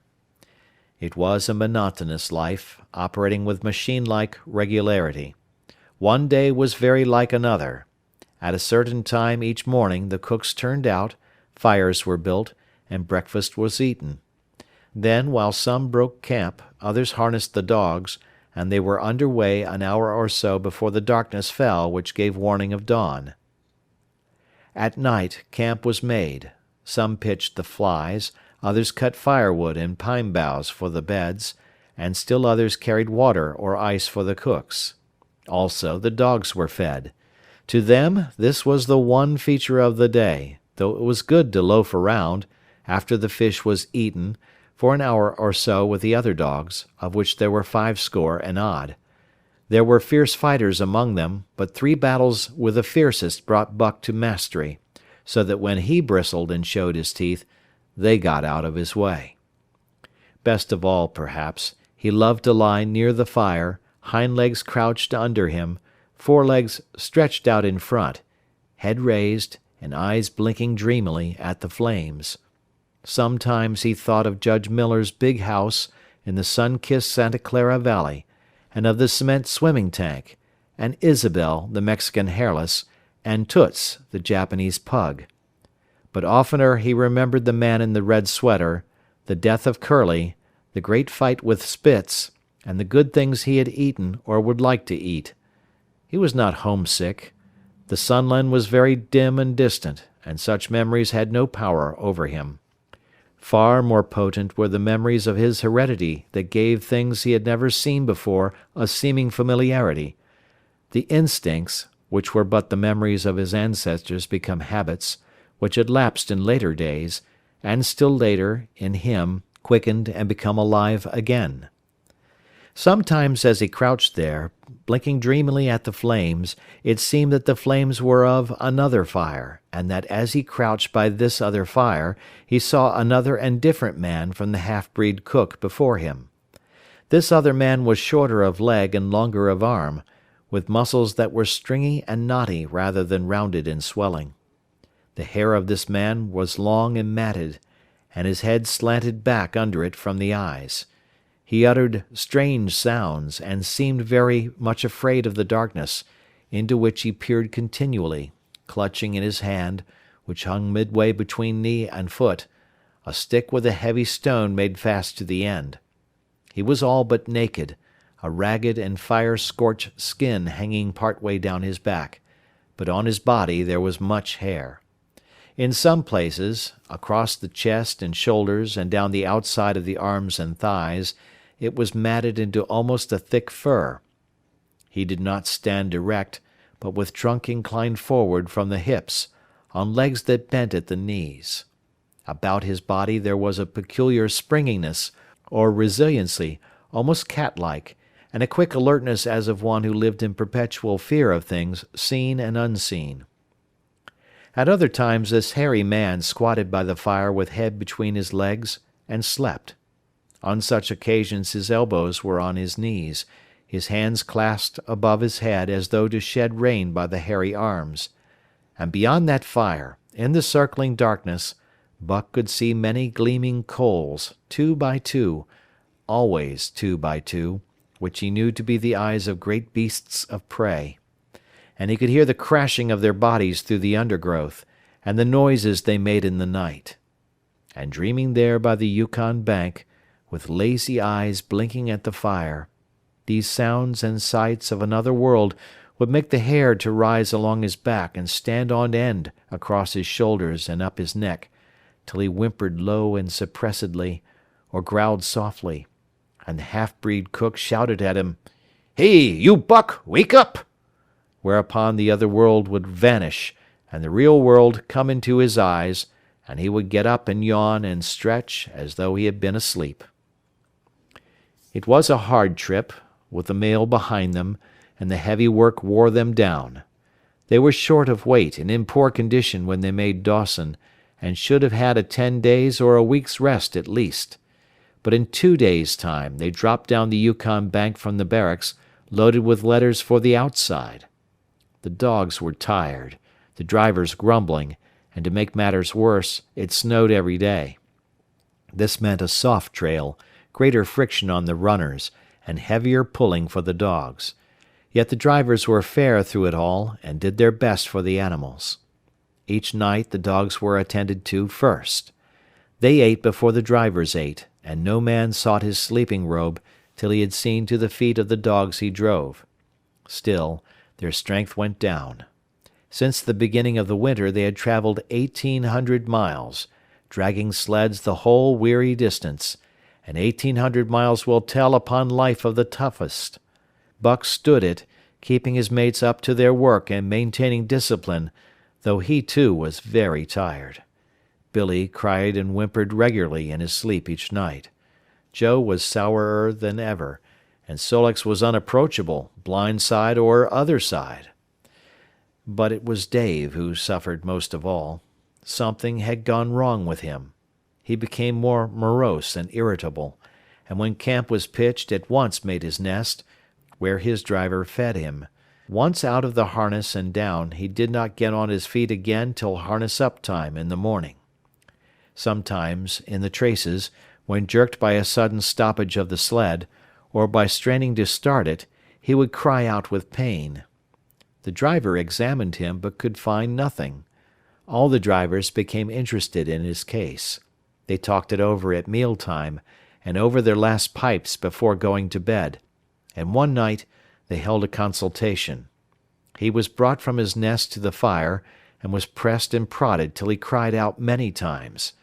Something was wrong inside, but they could locate no broken bones, could not make it out. By the time Cassiar Bar was reached he was so weak that he was falling repeatedly in the traces. The Scotch half-breed called a halt and took him out of the team, making the next dog, Sol-leks, fast to the sled. His intention was to rest Dave, letting him run free behind the sled. Sick as he was, Dave resented being taken out, grunting and growling while the traces were unfastened, and whimpering broken-heartedly when he saw Sol-leks in the position he had held and served so long. For the pride of trace and trail was his, and, sick unto death, he could not bear that another dog should do his work. When the sled started, he floundered in the soft snow alongside the beaten trail, attacking Sol-leks with his teeth, rushing against him and trying to thrust him off into the soft snow on the other side, striving to leap inside his traces and get between him and the sled, and all the while whining and yelping and crying with grief and pain. The half-breed tried to drive him away with the whip, but he paid no heed to the stinging lash, and the man had not the heart to strike harder. Dave refused to run quietly on the trail behind the sled, where the going was easy, but continued to flounder alongside in the soft snow, where the going was most difficult, till exhausted. Then he fell, and lay where he fell, howling lugubriously as the long train of sleds churned by. With the last remnant of his strength he managed to stagger along behind till the train made another stop, when he floundered past the sleds to his own, where he stood alongside Sol-leks. His driver lingered a moment to get a light for his pipe from the man behind. Then he returned and started his dogs. They swung out on the trail with remarkable lack of exertion, turned their heads uneasily, and stopped in surprise. The driver was surprised too. The sled had not moved. He called his comrades to witness the sight. Dave had bitten through both of Sol-leks's traces and was standing directly in front of the sled in his proper place. He pleaded with his eyes to remain there. The driver was perplexed. His comrades talked of how a dog could break its heart through being denied the work that killed it, and recalled instances they had known, where dogs, too old for the toil, or injured, had died because they were cut out of the traces. Also, they held it a mercy, since Dave was to die anyway, that he should die in the traces, heart easy and content. So he was harnessed in again, and proudly he pulled as of old, though more than once he cried out involuntarily from the bite of his inward hurt. Several times he fell down and was dragged in the traces, and once the sled ran upon him so that he limped thereafter in one of his hind legs. But he held out till camp was reached, when his driver made a place for him by the fire. Morning found him too weak to travel. At harness-up time he tried to crawl to his driver. By convulsive efforts he got on his feet, staggered, and fell. Then he wormed his way forward slowly toward where the harnesses were being put on his mates. He would advance his forelegs and drag up his body with a sort of hitching movement, when he would advance his forelegs and hitch ahead again for a few more inches. His strength left him, and the last his mates saw of him, he lay gasping in the snow and yearning toward them. But they could hear him mournfully howling till they had passed out of sight behind a belt of river timber. Here the train was halted. The Scotch half-breed slowly retraced his steps to the camp they had left. The men ceased talking. A revolver shot rang out. The men came back hurriedly. The whips snapped, the bells tinkled merrily, the sleds churned along the trail. But Buck knew, and every dog knew, what had taken place behind the belt of river trees. End of chapter 4.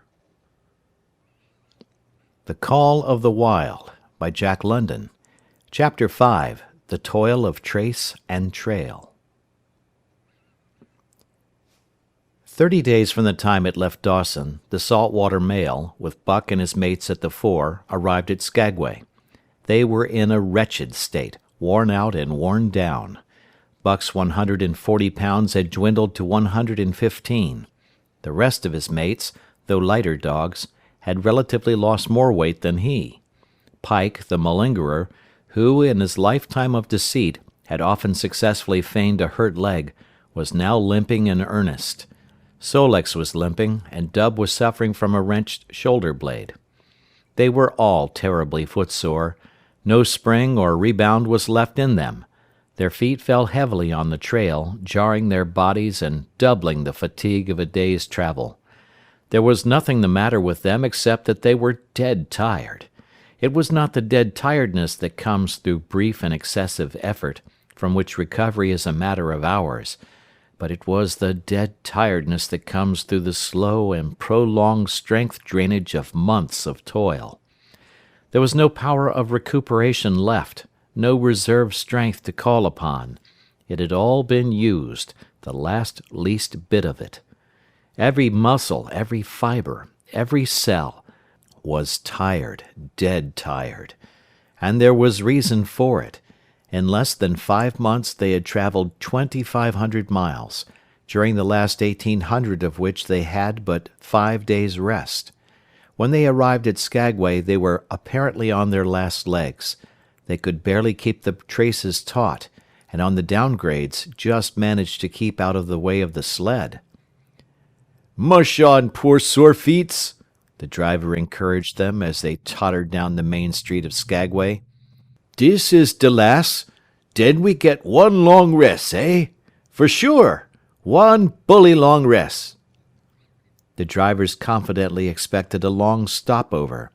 Themselves, they had covered 1,200 miles with 2 days' rest, and in the nature of reason and common justice they deserved an interval of loafing.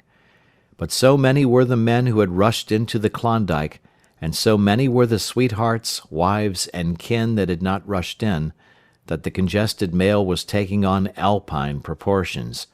Also, there were official orders. Fresh batches of Hudson Bay dogs were to take the places of those worthless for the trail. The worthless ones were to be got rid of, and since dogs count for little against dollars, they were to be sold. 3 days passed, by which time Buck and his mates found how really tired and weak they were. Then, on the morning of the 4th day, 2 men from the States came along and bought them, harness and all, for a song. The men addressed each other as Hal and Charles. Charles was a middle-aged, lightish-colored man, with weak and watery eyes and a mustache that twisted fiercely and vigorously up, giving the lie to the limply drooping lip it concealed. Hal was a youngster of 19 or 20, with a big Colt's revolver and a hunting knife strapped about him on a belt that fairly bristled with cartridges. This belt was the most salient thing about him. It advertised his callowness, a callowness sheer and unutterable. Both men were manifestly out of place, and why such as they should adventure the north is part of the mystery of things that passes understanding. Buck heard the chaffering, saw the money pass between the man and the government agent, and knew that the Scotch half-breed and the mail-train drivers were passing out of his life on the heels of Perrault and Francois and the others who had gone before. When driven with his mates to the new owner's camp, Buck saw a slipshod and slovenly affair, tent half-stretched, dishes unwashed, everything in disorder. Also, he saw a woman. Mercedes, the men called her.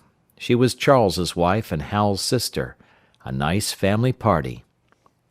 Buck watched them apprehensively as they proceeded to take down the tent and load the sled. There was a great deal of effort about their manner, but no business-like method. The tent was rolled into an awkward bundle 3 times as large as it should have been. The tin dishes were packed away unwashed. Mercedes continually fluttered in the way of her men, and kept up an unbroken chattering of remonstrance and advice. When they put a clothes sack on the front of the sled, she suggested it should go on the back, and when they had put it on the back, and covered it over with a couple of other bundles, she discovered overlooked articles which could abide nowhere else but in that very sack, and they unloaded again. 3 men from a neighboring tent came out and looked on, grinning and winking at one another. "You've got a right smart load as it is," said one of them, "and it's not me should tell you your business, but I wouldn't tote that tent along if I was you." "Undreamed of!" cried Mercedes, throwing up her hands in dainty dismay. "However in the world could I manage without a tent?" "It's springtime, and you won't get any more cold weather," the man replied. She shook her head decidedly, and Charles and Hal put the last odds and ends on top of the mountainous load. "Think it'll ride?" one of the men asked. "Why shouldn't it?" Charles demanded rather shortly. "Oh, that's all right, the man hastened meekly to say. "I was just a-wondering, that is all. It seemed a mite top-heavy." Charles turned his back and drew the lashings down as well as he could, which was not in the least well. "And of course the dogs can hike along all day with that contraption behind them," affirmed a second of the men. "Certainly," said Hal with freezing politeness, taking hold of the gee-pole with one hand and swinging his whip from the other. "Mush!" he shouted. "Mush on there!" The dogs sprang against the breastbands, strained hard for a few moments, then relaxed. They were unable to move the sled. "The lazy brutes! I'll show them!" he cried, preparing to lash out at them with the whip. But Mercedes interfered, crying, "Oh, Hal, you mustn't," as she caught hold of the whip and wrenched it from him. "The poor dears! Now you must promise you won't be harsh with them for the rest of the trip, or I won't go a step." "Precious lot you know about dogs," her brother sneered. "And I wish you'd leave me alone. They're lazy, I tell you, and you've got to whip them to get anything out of them. That's their way. You ask anyone. Ask one of those men." Mercedes looked at them imploringly, untold repugnance at sight of pain written in her pretty face. "They're weak as water, if you want to know," came the reply from one of the men. "Plumb tuckered out, that's what's the matter. They need a rest." "Rest be blanked," said Hal with his beardless lips, and Mercedes said, "Oh!" in pain and sorrow at the oath. But she was a clannish creature and rushed at once to the defense of her brother. "Never mind that man," she said pointedly. "You're driving our dogs, and you do what you think best with them." Again Hal's whip fell upon the dogs. They threw themselves against the breastbands, dug their feet into the packed snow, got down low to it, and put forth all their strength. The sled held as though it were an anchor. After 2 efforts they stood still, panting. The whip was whistling savagely when once more Mercedes interfered. She dropped on her knees before Buck, with tears in her eyes, and put her arms around his neck. "You poor, poor dears!" she cried sympathetically. "Why don't you pull hard? Then you wouldn't be whipped." Buck did not like her, but he was feeling too miserable to resist her, taking it as part of the day's miserable work. One of the onlookers, who had been clenching his teeth to suppress hot speech, now spoke up. "It's not that I care a whoop what becomes of you, but for the dog's sake, I just want to tell you, you can help them a mighty lot by breaking out that sled. The runners are froze fast. Throw your weight against the G-pole, right and left, and break it out." A third time the attempt was made, but this time, following the advice, Hal broke out the runners which had been frozen to the snow. The overloaded and unwieldy sled forged ahead, Buck and his mates struggling frantically under the rain of blows. 100 yards ahead the path turned and sloped steeply into the main street. It would have required an experienced man to keep the top-heavy sled upright, and Hal was not such a man. As they swung on the turn, the sled went over, spilling half its load through the loose lashings. The dogs never stopped. The lightened sled bounded on its side behind them. They were angry because of the ill treatment they had received and the unjust load. Buck was raging. He broke into a run, the team following his lead. Hal cried, "Whoa! Whoa!" but they gave no heed. He tripped and was pulled off his feet. The capsized sled ground over him, and the dogs dashed on up the street, adding to the gaiety of Skagway as they scattered the remainder of the outfit along its chief thoroughfare. Kind-hearted citizens caught the dogs and gathered up the scattered belongings. Also, they gave advice. Half the load and twice the dogs, if they ever expected to reach Dawson, was what was said. Hal and his sister and brother-in-law listened unwillingly, pitched tent, and overhauled the outfit. Canned goods were turned out that made men laugh, for canned goods on the long trail is a thing to dream about. "Blankets for a hotel," quoth one of the men who laughed and helped. "Half as many is too much. Get rid of them. Throw away that tent. And all those dishes. Who's going to wash them anyway? Good Lord, do you think you're traveling on a Pullman?" And so it went, the inexorable elimination of the superfluous. Mercedes cried when her clothes bags were dumped on the ground and article after article was thrown out. She cried in general, and she cried in particular over each discarded thing. She clasped hands about knees, rocking back and forth broken-heartedly.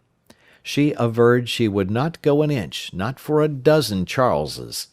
She appealed to everybody and to everything, finally wiping her eyes and proceeding to cast out even articles of apparel that were imperative necessaries.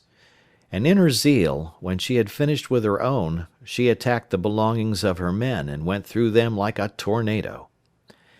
This accomplished, the outfit, though cut in half, was still a formidable bulk. Charles and Hal went out in the evening and bought 6 outside dogs.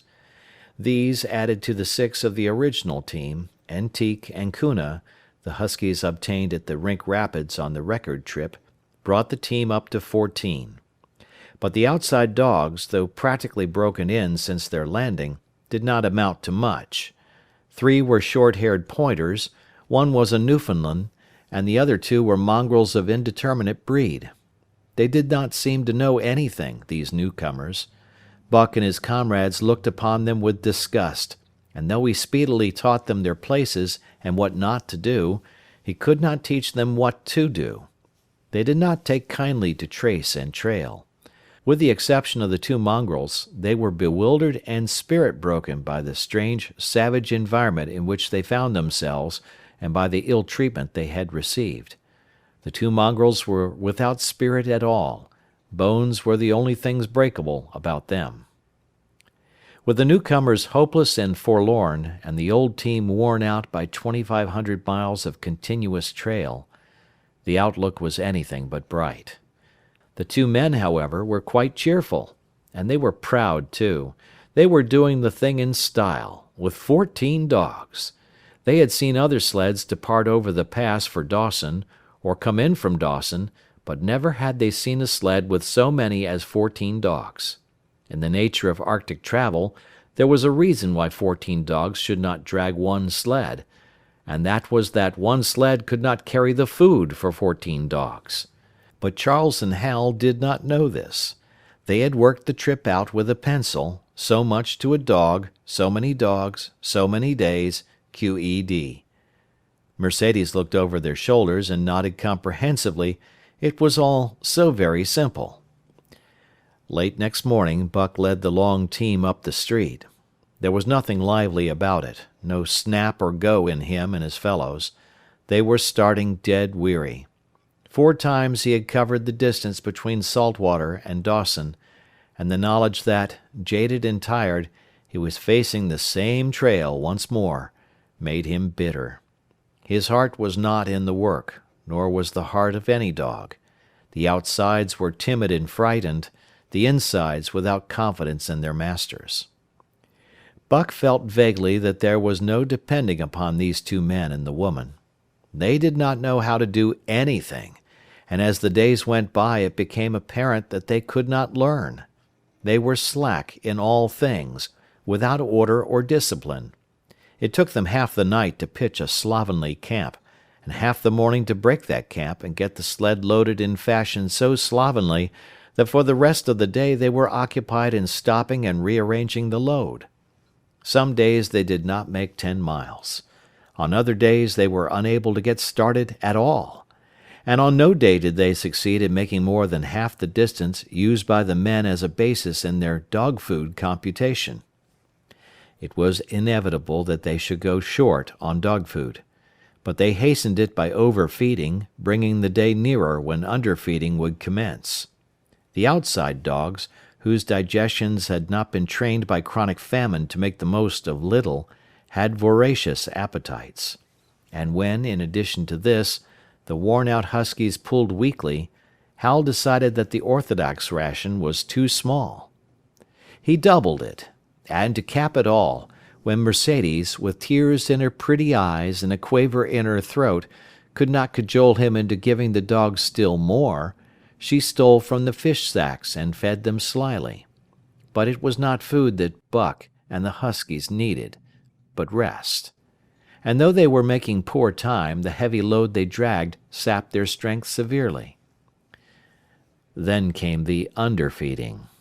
Hal awoke one day to the fact that his dog food was half gone and the distance only quarter covered.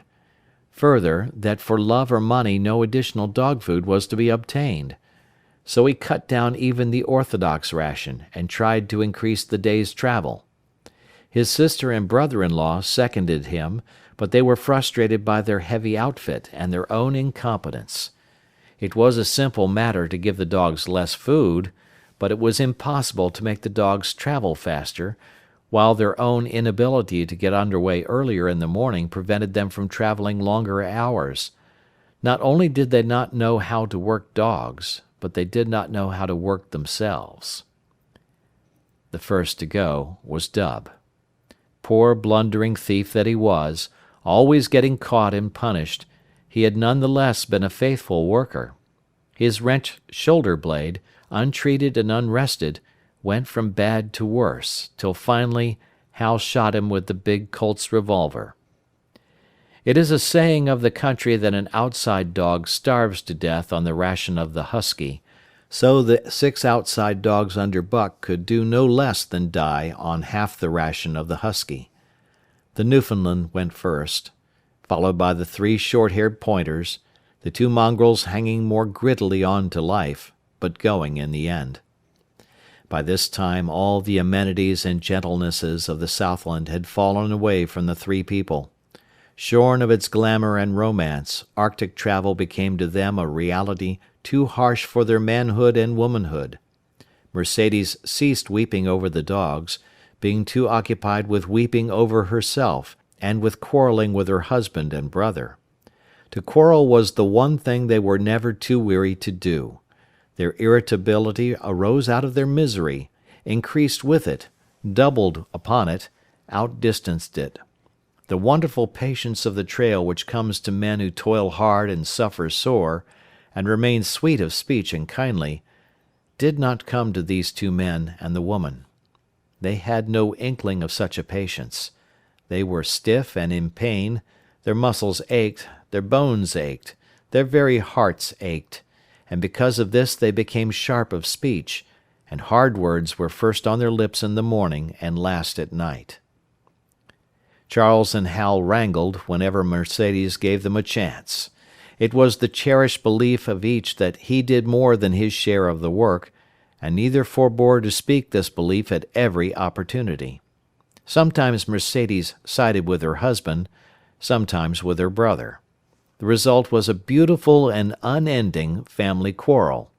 Starting from a dispute as to which should chop a few sticks for the fire, a dispute which concerned only Charles and Hal, presently would be lugged in the rest of the family, fathers, mothers, uncles, cousins, people thousands of miles away and some of them dead.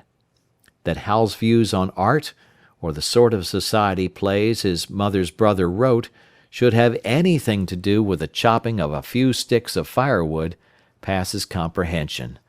Nevertheless, the quarrel was as likely to tend in that direction as in the direction of Charles's political prejudices. And that Charles's sister's tale-bearing tongue should be relevant to the building of a Yukon fire was apparent only to Mercedes, who disburdened herself of copious opinions upon that topic, and incidentally upon a few other traits unpleasantly peculiar to her husband's family. In the meantime, the fire remained unbuilt, the camp half-pitched, and the dogs unfed. Mercedes nursed a special grievance, the grievance of sex. She was pretty and soft, and had been chivalrously treated all her days. But the present treatment by her husband and brother was everything save chivalrous. It was her custom to be helpless. They complained. Upon which impeachment of what to her was her most essential sex prerogative, she made their lives unendurable. She no longer considered the dogs, and because she was sore and tired, she persisted in riding on the sled. She was pretty and soft, but she weighed 120 pounds, a lusty last straw to the load dragged by the weak and starving animals. She rode for days, till they fell in the traces and the sled stood still. Charles and Hal begged her to get off and walk, pleaded with her, entreated, the while she wept and importuned heaven with a recital of their brutality. On one occasion they took her off the sled by main strength. They never did it again. She let her legs go limp like a spoiled child and sat down on the trail. They went on their way, but she did not move. After they had traveled 3 miles, they unloaded the sled, came back for her, and by main strength put her on the sled again. In the excess of their own misery they were callous to the suffering of their animals. Hal's theory, which he practiced on others, was that one must get hardened. He had started out preaching it to his sister and brother-in-law. Failing there, he hammered it into the dogs with a club. At the 5 fingers the dog food gave out, and a toothless old squaw offered to trade them a few pounds of frozen horsehide for the Colt's revolver that kept the big hunting knife company at Hal's hip.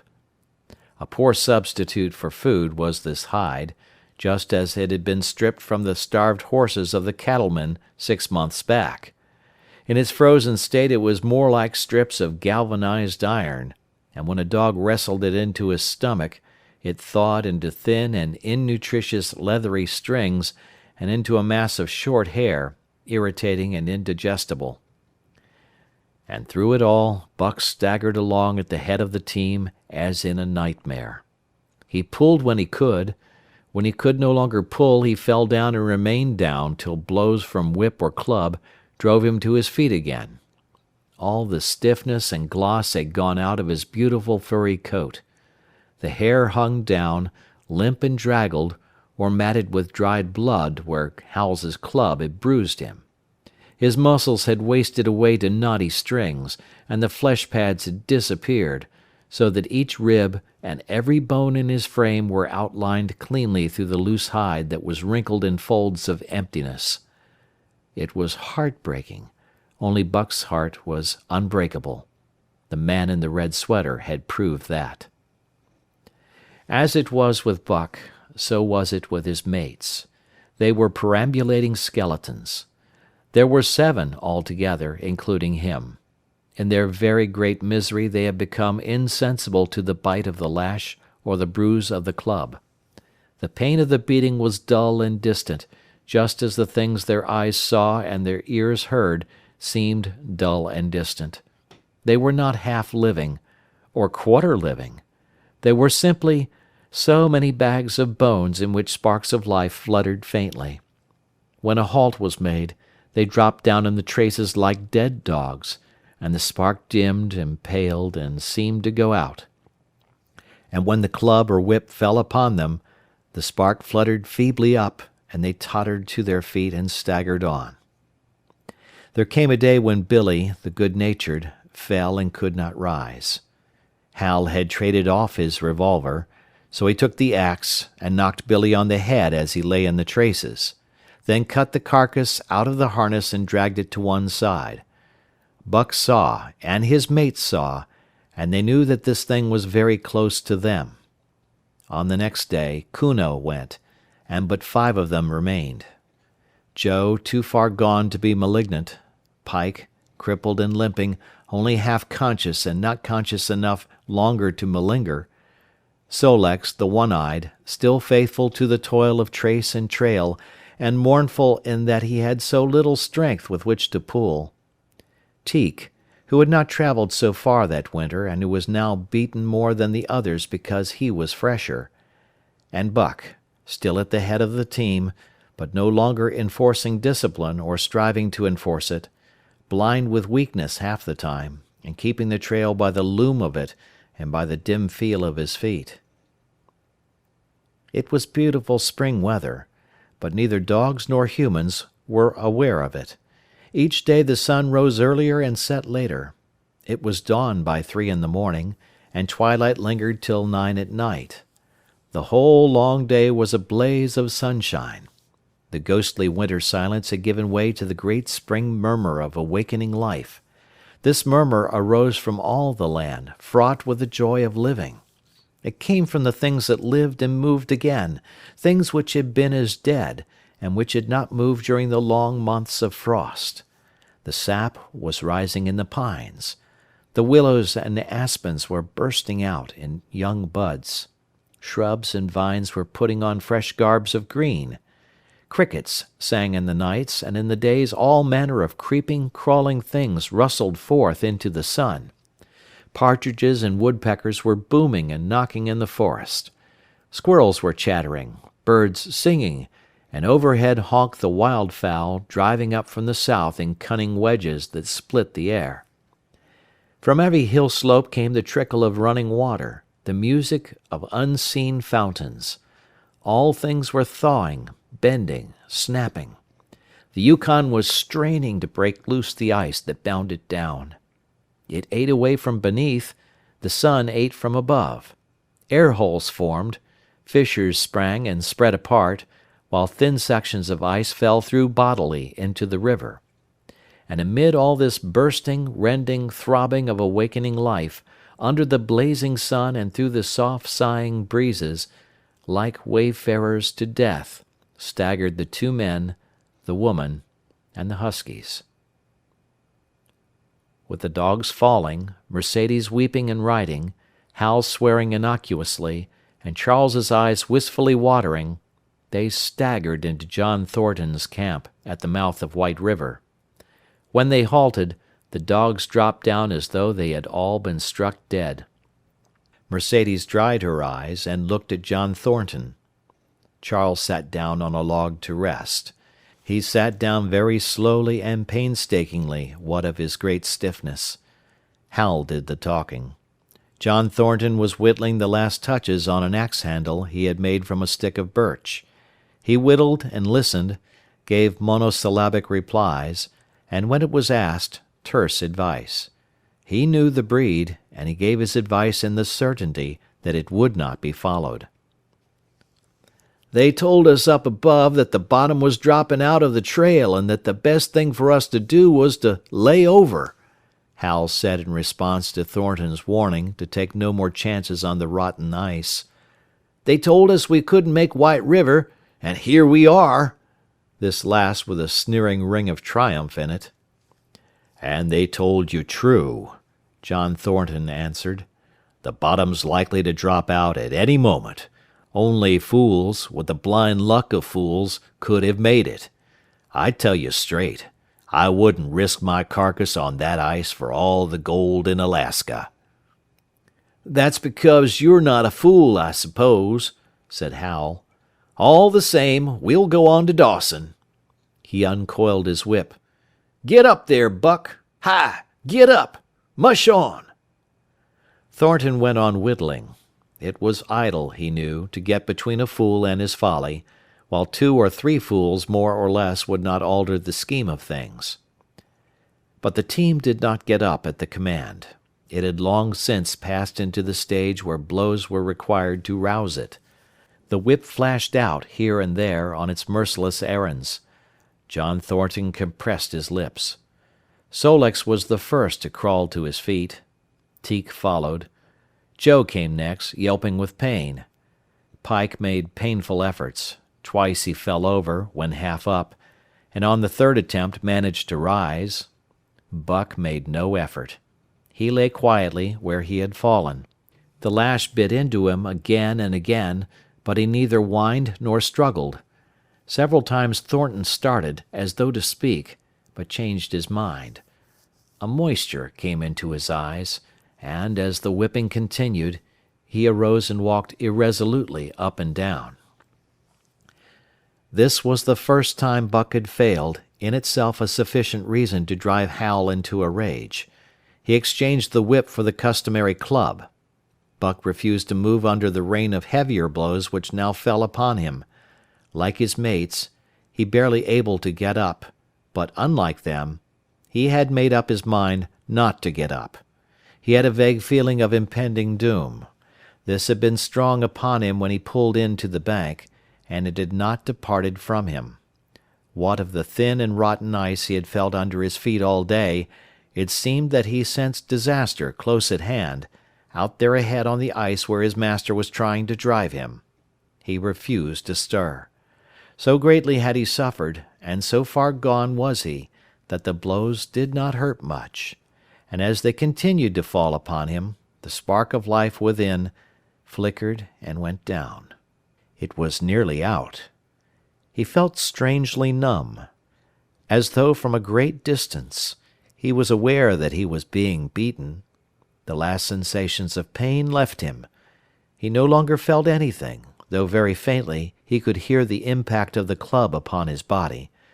But it was no longer his body, it seemed so far away. and then, suddenly, without warning, uttering a cry that was inarticulate and more like the cry of an animal, John Thornton sprang upon the man who wielded the club. Hal was hurled backward, as though struck by a falling tree. Mercedes screamed. Charles looked on wistfully, wiped his watery eyes, but did not get up because of his stiffness. John Thornton stood over Buck, struggling to control himself, too convulsed with rage to speak. "If you strike that dog again, I'll kill you," he at last managed to say in a choking voice. "It's my dog," Hal replied, wiping the blood from his mouth as he came back. "Get out of my way, or I'll fix you. I'm going to Dawson." Thornton stood between him and Buck and evinced no intention of getting out of the way. Hal drew his long hunting knife. Mercedes screamed, cried, laughed, and manifested the chaotic abandonment of hysteria. Thornton rapped Hal's knuckles with the axe handle, knocking the knife to the ground. He rapped his knuckles again as he tried to pick it up. Then he stooped, picked it up himself, and with 2 strokes cut Buck's traces. Hal had no fight left in him. Besides, his hands were full with his sister, or his arms, rather, while Buck was too near dead to be of further use in hauling the sled. A few minutes later they pulled out from the bank and down the river. Buck heard them go and raised his head to see. Pike was leading, Sol-leks was at the wheel, and between were Joe and Teek. They were limping and staggering. Mercedes was riding the loaded sled. Hal guided at the gee-pole, and Charles stumbled along in the rear. As Buck watched them, Thornton knelt beside him and with rough, kindly hands searched for broken bones.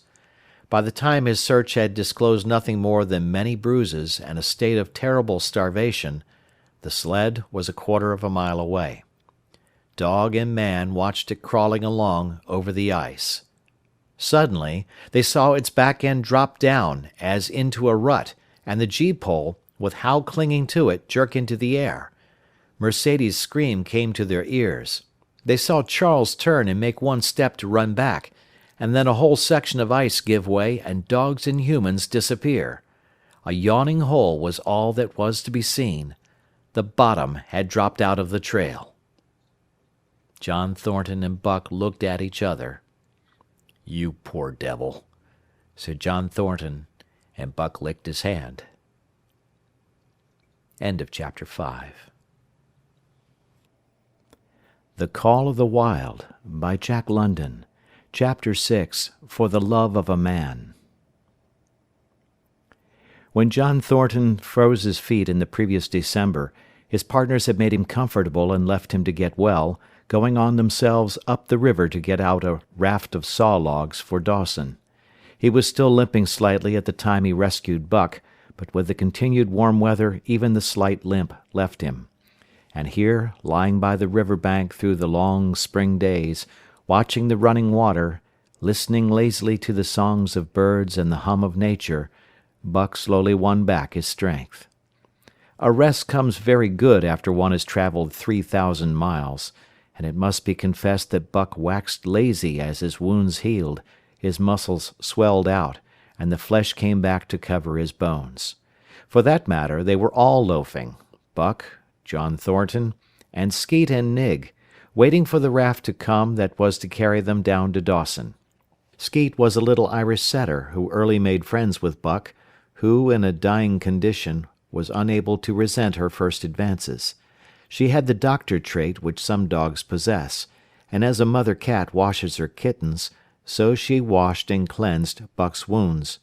Regularly, each morning after he had finished his breakfast, she performed her self-appointed task, till he came to look for her ministrations as much as he did for Thornton's. Nig, equally friendly, though less demonstrative, was a huge black dog, half bloodhound and half deerhound, with eyes that laughed and a boundless good nature. To Buck's surprise, these dogs manifested no jealousy toward him. They seemed to share the kindliness and largeness of John Thornton. As Buck grew stronger, they enticed him into all sorts of ridiculous games, in which Thornton himself could not forbear to join, and in this fashion Buck romped through his convalescence and into a new existence. Love, genuine, passionate love, was his for the first time. This he had never experienced at Judge Miller's down in the sun-kissed Santa Clara Valley. With the Judge's sons, hunting and tramping, it had been a working partnership. With the Judge's grandsons, a sort of pompous guardianship. And with the Judge himself, a stately and dignified friendship. But love that was feverish and burning, that was adoration, that was madness, it had taken John Thornton to arouse. This man had saved his life, which was something, but further, he was the ideal master. Other men saw to the welfare of their dogs from a sense of duty and business expediency. He saw to the welfare of his as if they were his own children, because he could not help it. And he saw further.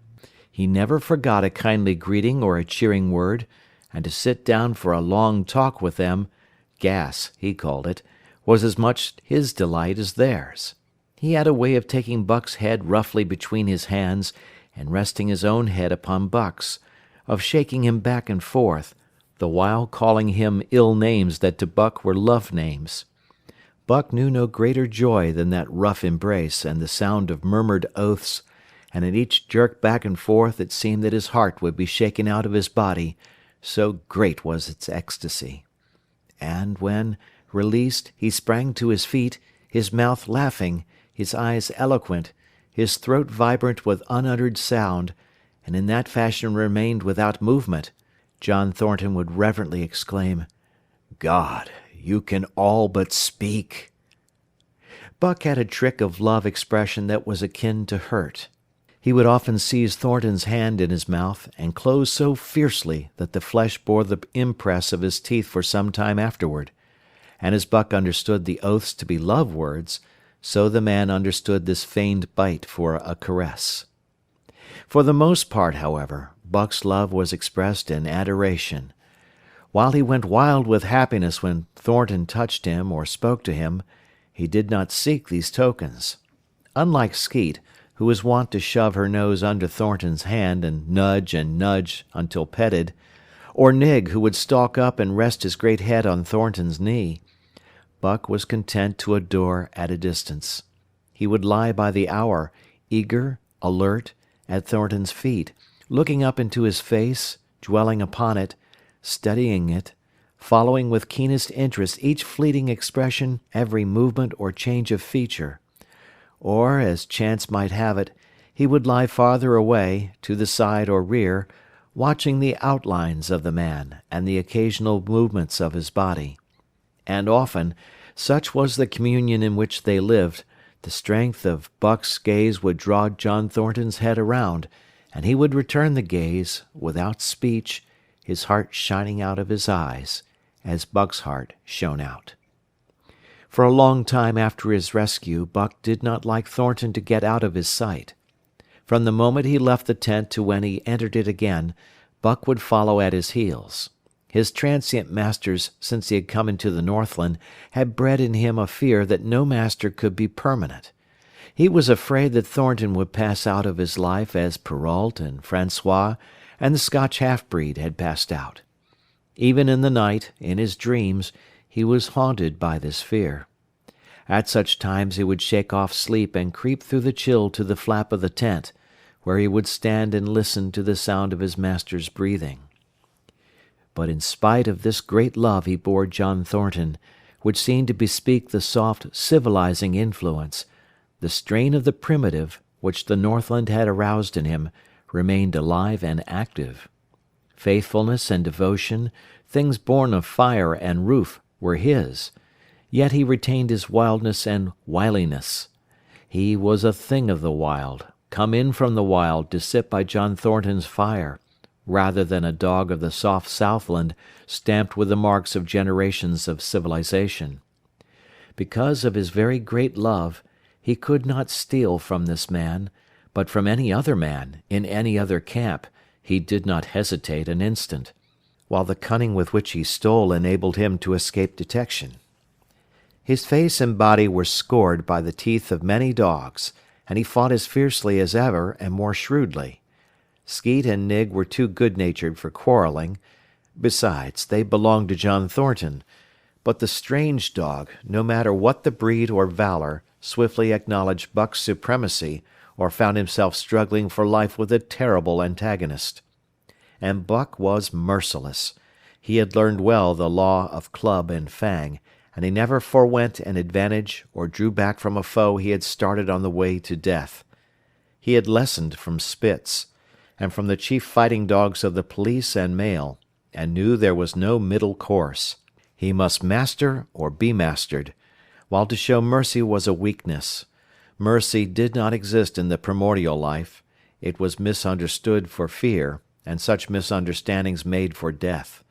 Kill or be killed, eat or be eaten, was the law, and this mandate, down out of the depths of time, he obeyed. He was older than the days he had seen and the breaths he had drawn. He linked the past with the present, and the eternity behind him throbbed through him in a mighty rhythm to which he swayed as the tides and seasons swayed. He sat by John Thornton's fire, a broad-breasted dog, white-fanged and long-furred, but behind him were the shades of all manner of dogs, half-wolves and wild wolves, urgent and prompting, tasting the savour of the meat he ate, thirsting for the water he drank, scenting the wind with him, listening with him, and telling him the sounds made by the wild life in the forest, dictating his moods, directing his actions, lying down to sleep with him when he lay down, and dreaming with him and beyond him, and becoming themselves the stuff of his dreams. So peremptorily did these shades beckon him that each day mankind and the claims of mankind slipped farther from him. Deep in the forest a call was sounding, and as often as he heard this call, mysteriously thrilling and luring, he felt compelled to turn his back upon the fire and the beaten earth around it, and to plunge into the forest, and on, he knew not where or why, nor did he wonder where or why, the call sounding imperiously deep in the forest.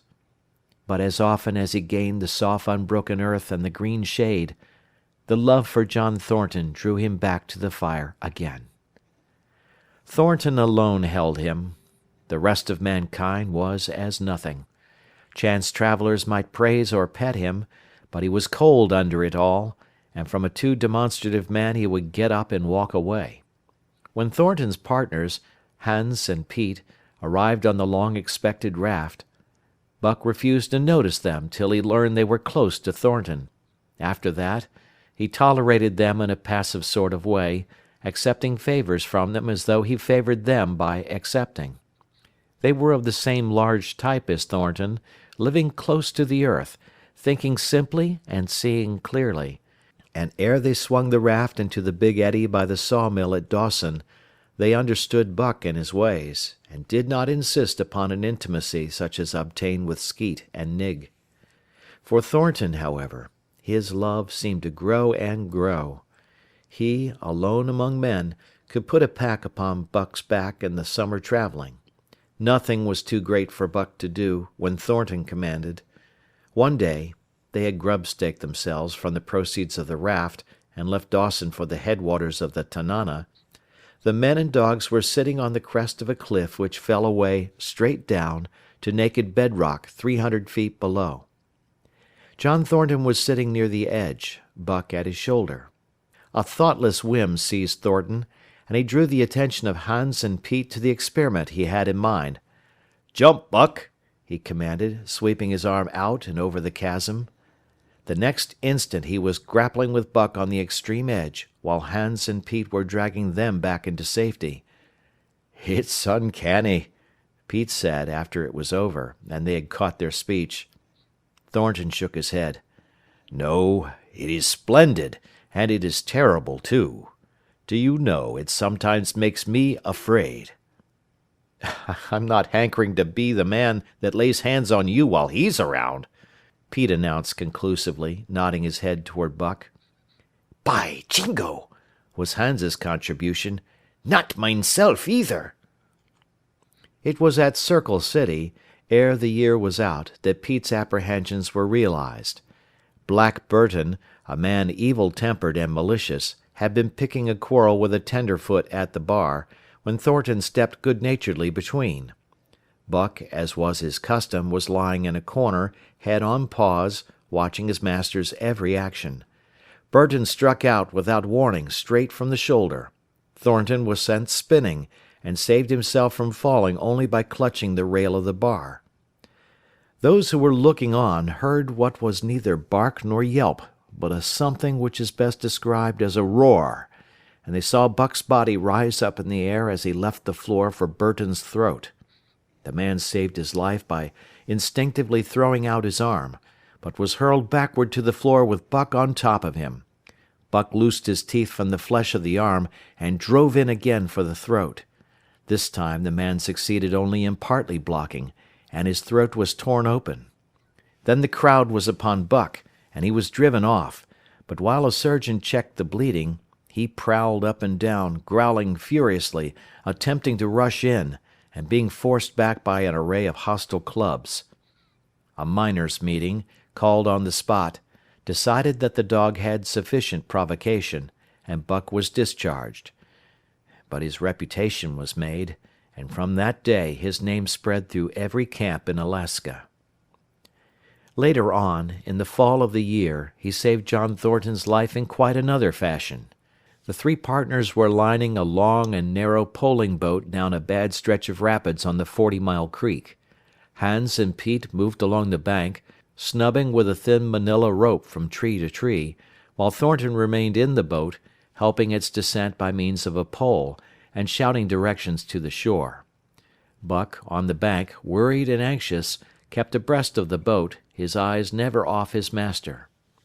At a particularly bad spot, where a ledge of barely submerged rocks jutted out into the river, Hans cast off the rope, and, while Thornton poled the boat out into the stream, ran down the bank with the end in his hand to snub the boat when it had cleared the ledge. This it did, and was flying downstream in a current as swift as a mill race, when Hans checked it with the rope and checked too suddenly. The boat flirted over and snubbed into the bank bottom up, while Thornton, flung sheer out of it, was carried downstream toward the worst part of the rapids, a stretch of wild water in which no swimmer could live. Buck had sprung in on the instant, and at the end of 300 yards, amid a mad swirl of water, he overhauled Thornton. When he felt him grasp his tail, Buck headed for the bank, swimming with all his splendid strength. But the progress shoreward was slow, the progress downstream amazingly rapid. From below came the fatal roaring where the wild current went wilder and was rent in shreds and spray by the rocks which thrust through like the teeth of an enormous comb. The suck of the water as it took the beginning of the last steep pitch was frightful, and Thornton knew that the shore was impossible. He scraped furiously over a rock, bruised across a second, and struck a third with crushing force. He clutched its slippery top with both hands, releasing Buck, and above the roar of the churning water shouted, "Go, Buck, go!" Buck could not hold his own, and swept on downstream, struggling desperately, but unable to win back. When he heard Thornton's command repeated, he partly reared out of the water, throwing his head high, as though for a last look, then turned obediently toward the bank. He swam powerfully, and was dragged ashore by Pete and Hans at the very point where swimming ceased to be possible, and destruction began. They knew that the time a man could cling to a slippery rock in the face of that driving current was a matter of minutes, and they ran as fast as they could up the bank to a point far above where Thornton was hanging on. They attached the line with which they had been snubbing the boat to Buck's neck and shoulders, being careful that it should neither strangle him nor impede his swimming, and launched him into the stream. He struck out boldly, but not straight enough into the stream. He discovered the mistake too late, when Thornton was abreast of him, and a bare half-dozen strokes away while he was being carried helplessly past. Hans promptly snubbed with the rope, as though Buck were a boat. The rope thus tightening on him in the sweep of the current, he was jerked under the surface, and under the surface he remained till his body struck against the bank and he was hauled out. He was half drowned, and Hans and Pete threw themselves upon him, pounding the breath into him and the water out of him. He staggered to his feet and fell down. The faint sound of Thornton's voice came to them, and though they could not make out the words of it, they knew that he was in his extremity. His master's voice acted on Buck like an electric shock. He sprang to his feet and ran up the bank ahead of the men to the point of his previous departure. Again the rope was attached and he was launched, and again he struck out, but this time straight into the stream. He had miscalculated once, but he would not be guilty of it a second time. Hans paid out the rope, permitting no slack, while Pete kept it clear of coils. Buck held on till he was on a line straight above Thornton, then he turned, and with the speed of an express train headed down upon him. Thornton saw him coming, and as Buck struck him like a battering ram, with the whole force of the current behind him, he reached up and closed with both arms around the shaggy neck. Hans snubbed the rope around the tree, and Buck and Thornton were jerked under the water. Strangling, suffocating, sometimes one uppermost and sometimes the other, dragging over the jagged bottom, smashing against rocks and snags, they veered into the bank. Thornton came to, belly downward and being violently propelled back and forth across a drift log by Hans and Pete. His first glance was for Buck, over whose limp and apparently lifeless body Nig was setting up a howl, while Skeet was licking the wet face and closed eyes. Thornton was himself bruised and battered, and he went carefully over Buck's body, when he had been brought around, finding 3 broken ribs. "That settles it," he announced. "We camp right here." And camp they did, till Buck's ribs knitted, and he was able to travel. That winter, at Dawson, Buck performed another exploit, not so heroic perhaps, but one that put his name many notches higher on the totem pole of Alaskan fame.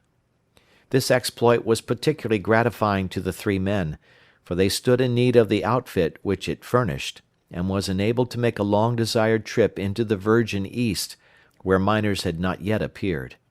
It was brought about by a conversation in the El Dorado saloon, in which men waxed boastful of their favorite dogs. Buck, because of his record, was the target for these men, and Thornton was driven stoutly to defend him. At the end of half an hour one man stated that his dog could start a sled with 500 pounds and walk off with it. A second bragged 600 for his dog, and a third 700. "Pooh, pooh," said John Thornton. "Buck can start 1,000 pounds." "And break it out? And walk off with it for 100 yards?" demanded Matthewson, a bonanza king, he of the 700 vaunt. "And break it out, and walk off with it for 100 yards," John Thornton said coolly. "Well," Matthewson said, slowly and deliberately, so that all could hear, "I've got $1,000 that says he can't, and there it is." So saying, he slammed a sack of gold dust of the size of a Bologna sausage down upon the bar. Nobody spoke. Thornton's bluff, if bluff it was, had been called. He could feel a flush of warm blood creeping up his face. His tongue had tricked him. He did not know whether Buck could start 1,000 pounds. Half a ton! The enormousness of it appalled him. He had great faith in Buck's strength, and had often thought him capable of starting such a load. But never, as now, had he faced the possibility of it, the eyes of a dozen men fixed upon him, silent and waiting. Further, he had no $1,000, nor had Hans or Pete. "I've got a sled standing outside now, with 20 50-pound sacks of flour on it," Matthewson went on with brutal directness, "so don't let that hinder you." Thornton did not reply. He did not know what to say. He glanced from face to face in the absent way of a man who has lost the power of thought, and is seeking somewhere to find the thing that will start it going again. The face of Jim O'Brien, a Mastodon king and old-time comrade, caught his eyes. It was as a cue to him, seeming to rouse him to do what he would never have dreamed of doing. "Can you lend me 1,000?" he asked, almost in a whisper. "Sure," answered O'Brien, thumping down a plethoric sack by the side of Matthewson's. "Though it's little faith I'm having, John, that the beast can do the trick." The El Dorado emptied its occupants into the street to see the test. The tables were deserted, and the dealers and gamekeepers came forth to see the outcome of the wager and to lay odds. Several hundred men, furred and mittened, banked around the sled within easy distance. Matthewson's sled, loaded with 1,000 pounds of flour, had been standing for a couple of hours, and in the intense cold (it was 60 below zero) the runners had frozen fast to the hard-packed snow. Men offered odds of 2 to 1 that Buck could not budge the sled. A quibble arose concerning the phrase "break out." O'Brien contended it was Thornton's privilege to knock the runners loose, leaving Buck to "break it out" from a dead standstill. Matthewson insisted that the phrase included breaking the runners from the frozen grip of the snow. A majority of the men who had witnessed the making of the bet decided in his favor, whereat the odds went up to 3 to 1 against Buck. There were no takers. Not a man believed him capable of the feat. Thornton had been hurried into the wager, heavy with doubt, and now that he looked at the sled itself, the concrete fact, with the regular team of 10 dogs curled up in the snow before it, the more impossible the task appeared. Matthewson waxed jubilant. 3 to 1, he proclaimed. "I'll lay you another 1,000 at that figure, Thornton. What do you say?" Thornton's doubt was strong in his face, but his fighting spirit was aroused, the fighting spirit that soars above odds, fails to recognize the impossible, and is deaf to all save the clamor for battle. He called Hans and Pete to him. Their sacks were slim, and with his own the 3 partners could rake together only $200. In the ebb of their fortunes, this sum was their total capital, yet they laid it unhesitatingly against Matthewson's 600.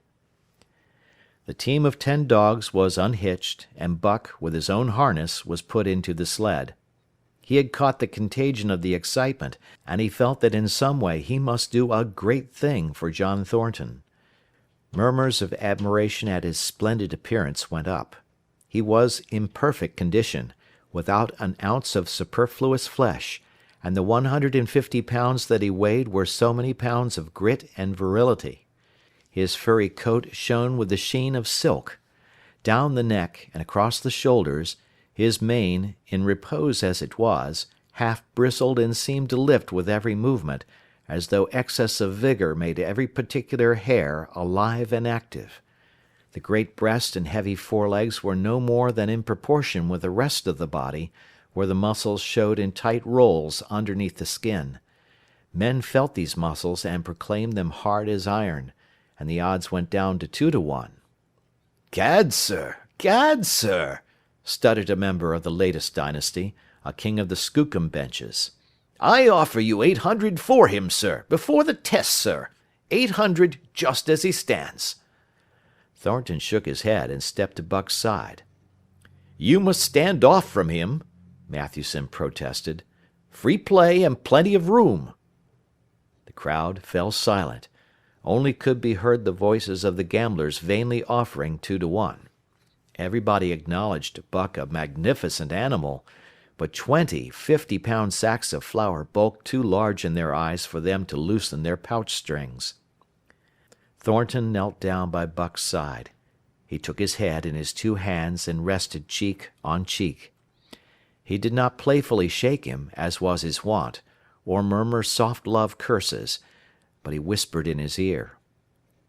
"As you love me, Buck, as you love me," was what he whispered. Buck whined with suppressed eagerness. The crowd was watching curiously. The affair was growing mysterious. It seemed like a conjuration. As Thornton got to his feet, Buck seized his mittened hand between his jaws, pressing him with his teeth and releasing slowly, half reluctantly. It was the answer, in terms, not of speech, but of love. Thornton stepped well back. "Now, Buck," he said. Buck tightened the traces, then slacked them for a matter of several inches. It was the way he had learned. "Gee!" Thornton's voice rang out, sharp in the tense silence. Buck swung to the right, ending the movement in a plunge that took up the slack and with a sudden jerk arrested his 150 pounds. The load quivered, and from under the runners arose a crisp crackling. "Haw!" Thornton commanded. Buck duplicated the maneuver, this time to the left. The crackling turned into a snapping, the sled pivoting and the runners slipping and grating several inches to the side. The sled was broken out. Men were holding their breaths, intensely unconscious of the fact. "Now, mush!" Thornton's command cracked out like a pistol shot. Buck threw himself forward, tightening the traces with a jarring lunge. His whole body was gathered compactly together in the tremendous effort, the muscles writhing and knotting like live things under the silky fur. His great chest was low to the ground, his head forward and down, while his feet were flying like mad, the claws scarring the hard-packed snow in parallel grooves. The sled swayed and trembled, half started forward.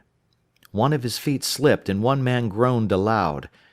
Then the sled lurched ahead in what appeared a rapid succession of jerks, though it never really came to a dead stop again. Half an inch, 2 inches.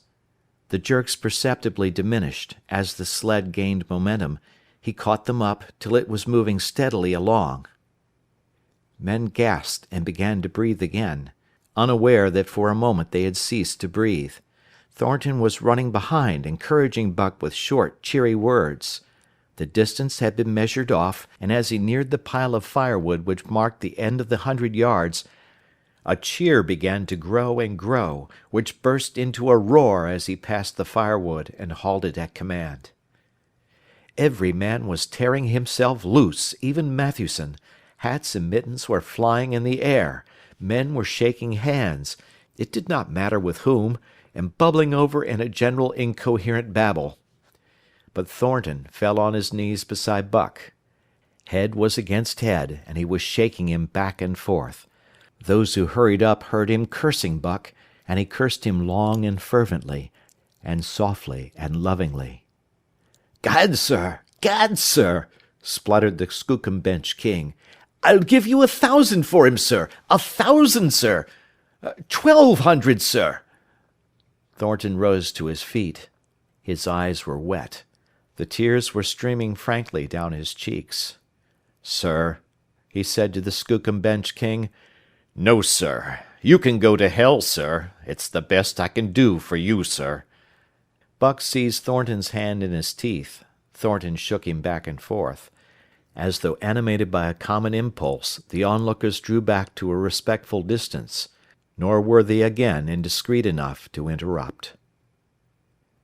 End of chapter 6. The Call of the Wild by Jack London. Chapter 7. The Sounding of the Call. When Buck earned $1,600 in 5 minutes for John Thornton, he made it possible for his master to pay off certain debts, and to journey with his partners into the East after a fabled lost mine, the history of which was as old as the history of the country. Many men had sought it, few had found it, and more than a few there were who had never returned from the quest. This lost mine was steeped in tragedy and shrouded in mystery. No one knew of the first man. The oldest tradition stopped before it got back to him. From the beginning there had been an ancient and ramshackle cabin. Dying men had sworn to it, and to the mine the site of which it marked, clinching their testimony with nuggets that were unlike any known grade of gold in the Northland. But no living man had looted this treasure house, and the dead were dead. Wherefore John Thornton and Pete and Hans, with Buck and half a dozen other dogs, faced into the east on an unknown trail to achieve where men and dogs as good as themselves had failed. They sledded 70 miles up the Yukon, swung to the left into the Stewart River, passed the Mayo and the McQuestion, and held on until the Stewart itself became a streamlet, threading the upstanding peaks which marked the backbone of the continent. John Thornton asked little of man or nature. He was unafraid of the wild. With a handful of salt and a rifle, he could plunge into the wilderness and fare wherever he pleased and as long as he pleased. Being in no haste, Indian fashion, he hunted his dinner in the course of the day's travel, and if he failed to find it, like the Indian, he kept on traveling, secure in the knowledge that sooner or later he would come to it. So, on this great journey into the East, straight meat was the bill of fare, ammunition and tools principally made up the load on the sled, and the time card was drawn upon the limitless future. To Buck it was boundless delight, this hunting, fishing, and indefinite wandering through strange places. For weeks at a time they would hold on steadily, day after day, and for weeks upon end they would camp, here and there, the dogs loafing and the men burning holes through frozen muck and gravel, and washing countless pans of dirt by the heat of the fire. Sometimes they went hungry, sometimes they feasted riotously, all according to the abundance of game and the fortune of hunting. Summer arrived, and dogs and men packed on their backs, rafted across blue mountain lakes, and descended or ascended unknown rivers in slender boats whipsawed from the standing forest. The months came and went, and back and forth they twisted through the uncharted vastness, where no men were, and yet where men had been, if the lost cabin were true. They went across divides in summer blizzards, shivered under the midnight sun on naked mountains between the timberline and the eternal snows, dropped into summer valleys amid swarming gnats and flies, and in the shadows of glaciers picked strawberries and flowers as ripe and fair as any the Southland could boast. In the fall of the year they penetrated a weird lake country, sad and silent, where wildfowl had been, but where then there was no life nor sign of life, only the blowing of chill winds, the forming of ice in sheltered places, and the melancholy rippling of waves on lonely beaches. And through another winter they wandered on the obliterated trails of men who had gone before. Once they came upon a path blazed through the forest, an ancient path, and the lost cabin seemed very near. But the path began nowhere and ended nowhere, and it remained mystery, as the man who made it and the reason he made it remained mystery. Another time they chanced upon the time-graven wreckage of a hunting lodge, and amid the shreds of rotted blankets, John Thornton found a long-barreled flintlock. He knew it for a Hudson Bay Company gun of the young days in the Northwest, when such a gun was worth its height in beaver skins packed flat. And that was all. No hint as to the man who in an early day had reared the lodge and left the gun among the blankets. Spring came on once more, and at the end of all their wandering they found, not the lost cabin, but a shallow placer in a broad valley where the gold showed like yellow butter across the bottom of the washing pan. They sought no farther. Each day they worked earned them thousands of dollars in clean dust and nuggets, and they worked every day. The gold was sacked in moose-hide bags, 50 pounds to the bag, and piled like so much firewood outside the Spruce Bough Lodge. Like giants they toiled, days flashing on the heels of days, like dreams as they heaped the treasure up. There was nothing for the dogs to do, save the hauling in of meat now and again that Thornton killed, and Buck spent long hours musing by the fire. The vision of the short-legged hairy man came to him more frequently, now that there was little work to be done, and often, blinking by the fire, Buck wandered with him in that other world which he remembered. The salient thing of this other world seemed fear. When he watched the hairy man sleeping by the fire, head between his knees and hands clasped above, Buck saw that he slept restlessly, with many starts and awakenings, at which times he would peer fearfully into the darkness and fling more wood upon the fire. Did they walk by the beach of a sea, where the hairy man gathered shellfish and ate them as he gathered, it was with eyes that roved everywhere for hidden danger, and with legs prepared to run like the wind at its first appearance. Through the forest they crept noiselessly, Buck at the hairy man's heels, and they were alert and vigilant, the pair of them, ears twitching and moving and nostrils quivering, for the man heard and smelled as keenly as Buck. The hairy man could spring up into the trees and travel ahead as fast as on the ground, swinging by the arms from limb to limb, sometimes a dozen feet apart, letting go and catching, never falling, never missing his grip. In fact, he seemed as much at home among the trees as on the ground, and Buck had memories of nights of vigil spent beneath trees wherein the hairy man roosted, holding on tightly as he slept. And closely akin to the visions of the hairy man was the call still sounding in the depths of the forest. It filled him with a great unrest and strange desires. It caused him to feel a vague, sweet gladness, and he was aware of wild yearnings and stirrings for he knew not what. Sometimes he pursued the call into the forest, looking for it as though it were a tangible thing, barking softly or defiantly as the mood might dictate. He would thrust his nose into the cool wood moss, or into the black soil where long grasses grew, and snort with joy at the fat earth smells. Or he would crouch for hours, as if in concealment, behind fungus-covered trunks of fallen trees, wide-eyed and wide-eared to all that moved and sounded about him. It might be, lying thus, that he hoped to surprise this call he could not understand, but he did not know why he did these various things. He was impelled to do them, and did not reason about them at all. Irresistible impulses seized him. He would be lying in camp, dozing lazily in the heat of the day, when suddenly his head would lift and its ears cock up, intent in listening, and he would spring to his feet and dash away, and on, for hours, through the forest aisles and across the open spaces where the niggerheads bunched. He loved to run down dry watercourses, and to creep and spy upon the bird life in the woods. For a day at a time he would lie in the underbrush where he could watch the partridges drumming and strutting up and down. But especially he loved to run in the dim twilight of the summer midnights, listening to the subdued and sleepy murmurs of the forest, reading signs and sounds as man may read a book, and seeking for the mysterious something that called, waking or sleeping, at all times, for him to come. One night he sprang from sleep with a start, eager-eyed, nostrils quivering and scenting, his mane bristling in recurrent waves.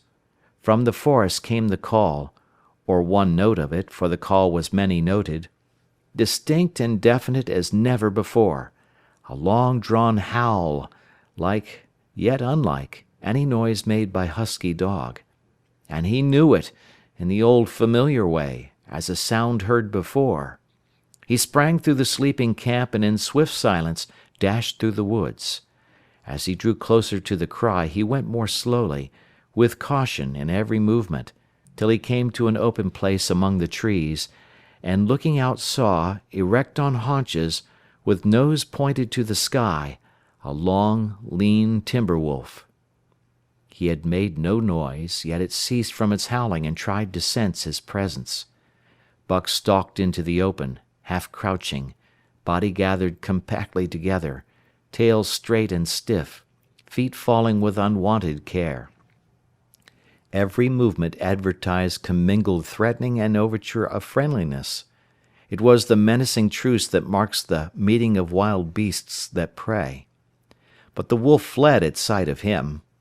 He followed with wild leapings and a frenzy to overtake. He ran him into a blind channel, in the bed of the creek where a timber jam barred the way. The wolf whirled about, pivoting on his hind legs after the fashion of Joe and of all cornered husky dogs, snarling and bristling, clipping his teeth together in a continuous and rapid succession of snaps. Buck did not attack, but circled him about and hedged him in with friendly advances. The wolf was suspicious and afraid, for Buck made 3 of him in weight, while his head barely reached Buck's shoulder. Watching his chance, he darted away, and the chase was resumed. Time and again he was cornered, and the thing repeated, though he was in poor condition, or Buck could not so easily have overtaken him.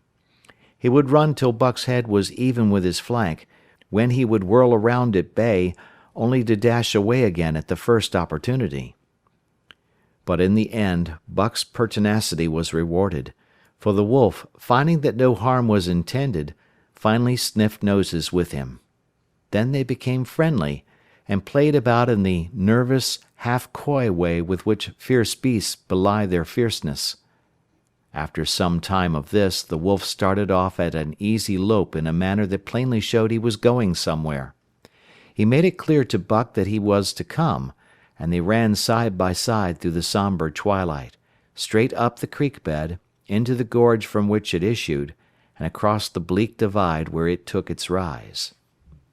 On the opposite slope of the watershed they came down into a level country where were great stretches of forest and many streams, and through these great stretches they ran steadily, hour after hour, the sun rising higher and the day growing warmer. Buck was wildly glad. He knew he was at last answering the call, running by the side of his wood brother toward the place from where the call surely came. Old memories were coming upon him fast, and he was stirring to them as of old he stirred to the realities of which they were the shadows. He had done this thing before, somewhere in that other and dimly remembered world, and he was doing it again, now, running free in the open, the unpacked earth underfoot, the wide sky overhead. They stopped by a running stream to drink, and stopping, Buck remembered John Thornton. He sat down. The wolf started on toward the place from where the call surely came, then returned to him, sniffing noses and making actions as though to encourage him. But Buck turned about and started slowly on the back track. For the better part of an hour the wild brother ran by his side, whining softly.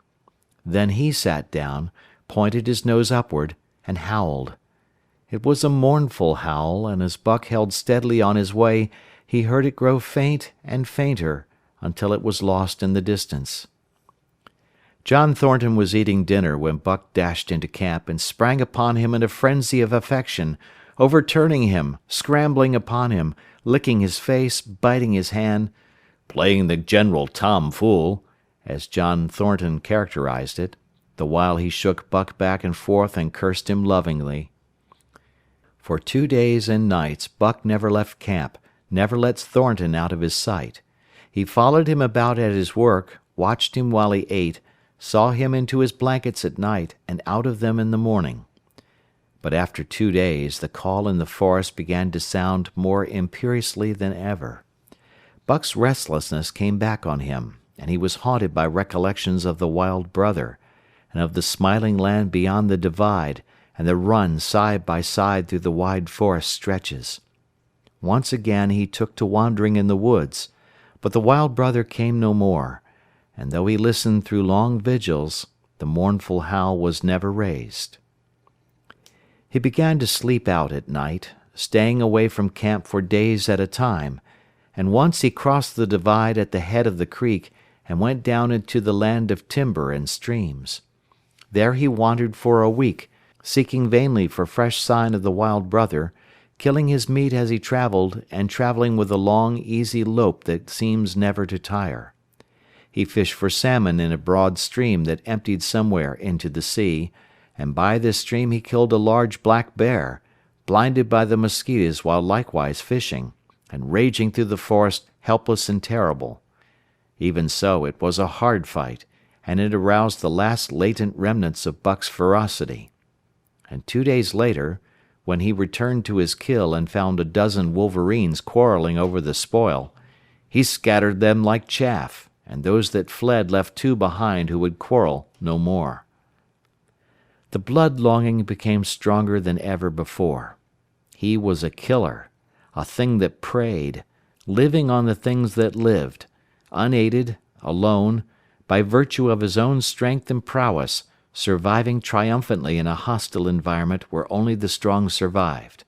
Because of all this he became possessed of a great pride in himself, which communicated itself like a contagion to his physical being. It advertised itself in all his movements, was apparent in the play of every muscle, spoke plainly as speech in the way he carried himself, and made his glorious furry coat, if anything, more glorious. But for the stray brown on his muzzle and above his eyes, and the splash of white hair that ran midmost down his chest, He might well have been mistaken for a gigantic wolf, larger than the largest of the breed. From his St. Bernard father he had inherited size and weight, but it was his shepherd mother who had given shape to that size and weight. His muzzle was the long wolf muzzle, save that was larger than the muzzle of any wolf, and his head, somewhat broader, was the wolf head on a massive scale. His cunning was wolf cunning and wild cunning. His intelligence, shepherd intelligence, and St. Bernard intelligence. And all this, plus an experience gained in the fiercest of schools, made him as formidable creature as any that intelligence roamed the wild. A carnivorous animal living on a straight meat diet, he was in full flower, at the high tide of his life, overspilling with vigor and virility. When Thornton passed a caressing hand along his back, a snapping and crackling followed the hand, each hair discharging its pent magnetism at the contact. Every part, brain and body, nerve tissue and fibre, was keyed to the most exquisite pitch, and between all the parts there was a perfect equilibrium or adjustment. To sights and sounds and events which required action, he responded with lightning-like rapidity. Quickly as a husky dog could leap to defend from attack or to attack, he could leap twice as quickly. He saw the movement or heard sound, and responded in less time than another dog required to compass the mere seeing or hearing. He perceived and determined and responded in the same instant. In point of fact, the three actions of perceiving, determining, and responding were sequential, but so infinitesimal were the intervals of time between them, that they appeared simultaneous. His muscles were surcharged with vitality, and snapped into play sharply, like steel springs. Life streamed through him in a splendid flood, glad and rampant, until it seemed that it would burst him asunder in sheer ecstasy, and pour forth generously over the world. "Never was there such a dog," said John Thornton one day, as the partners watched Buck marching out of camp. "When he was made, the mold was broke," said Pete. "By jingo, I think so myself," Hans affirmed. They saw him marching out of camp, but they did not see the instant and terrible transformation which took place as soon as he was within the secrecy of the forest. He no longer marched. At once he became a thing of the wild, stealing along softly, cat-footed, a passing shadow that appeared and disappeared among the shadows. He knew how to take advantage of every cover, to crawl on his belly like a snake, and like a snake to leap and strike. He could take a ptarmigan from its nest, kill a rabbit as it slept, and snap in mid-air the little chipmunks fleeing a second too late for the trees. Fish in open pools were not too quick for him, nor were beaver, mending their dams, too wary.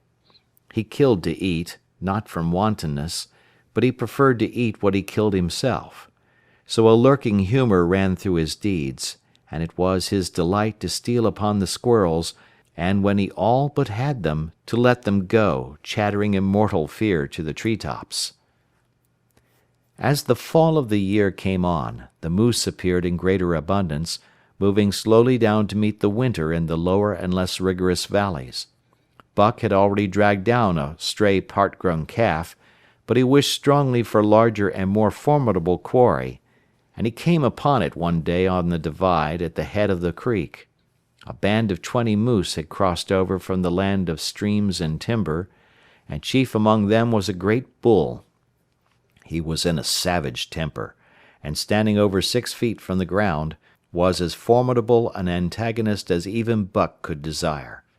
Back and forth the bull tossed his great palmated antlers, branching to 14 points, and embracing 7 feet within the tips. His small eyes burned with a vicious and bitter light, while he roared with fury at sight of Buck. From the bull's side, just forward of the flank, protruded a feathered arrow end, which accounted for his savageness. Guided by that instinct which came from the old hunting days of the primordial world, Buck proceeded to cut the bull out of the herd. It was no slight task. He would bark and dance about in front of the bull, just out of reach of the great antlers and of the terrible splay hoofs which could have stamped his life out with a single blow. Unable to turn his back on the fanged danger and go on, the bull would be driven into paroxysms of rage. At such moments he charged Buck, who retreated craftily, luring him on by a simulated inability to escape. But when he was thus separated from his fellows, 2 or 3 of the younger bulls would charge back upon Buck and enable the wounded bull to rejoin the herd. There is a patience of the wild, dogged, tireless, persistent as life itself, that holds motionless for endless hours the spider in its web, the snake in its coils, the panther in its ambuscade. This patience belongs peculiarly to life when it hunts its living food, and it belonged to Buck as he clung to the flank of the herd, retarding its march, irritating the young bulls, worrying the cows with their half-grown calves, and driving the wounded bull mad with helpless rage. For half a day this continued. Buck multiplied himself, attacking from all sides, enveloping the herd in a whirlwind of menace, cutting out his victim as fast as it could rejoin its mates, wearing out the patience of creatures preyed upon, which is a lesser patience than that of creatures preying. As the day wore along and the sun dropped to its bed in the northwest, the darkness had come back and the fall nights were 6 hours long, the young bulls retraced their steps more and more reluctantly to the aid of their beset leader. The downcoming winter was harrying them on to the lower levels, and it seemed they could never shake off this tireless creature that held them back. Besides, it was not the life of the herd or of the young bulls that was threatened. The life of only one member was demanded, which was a remoter interest than their lives, and in the end they were content to pay the toll.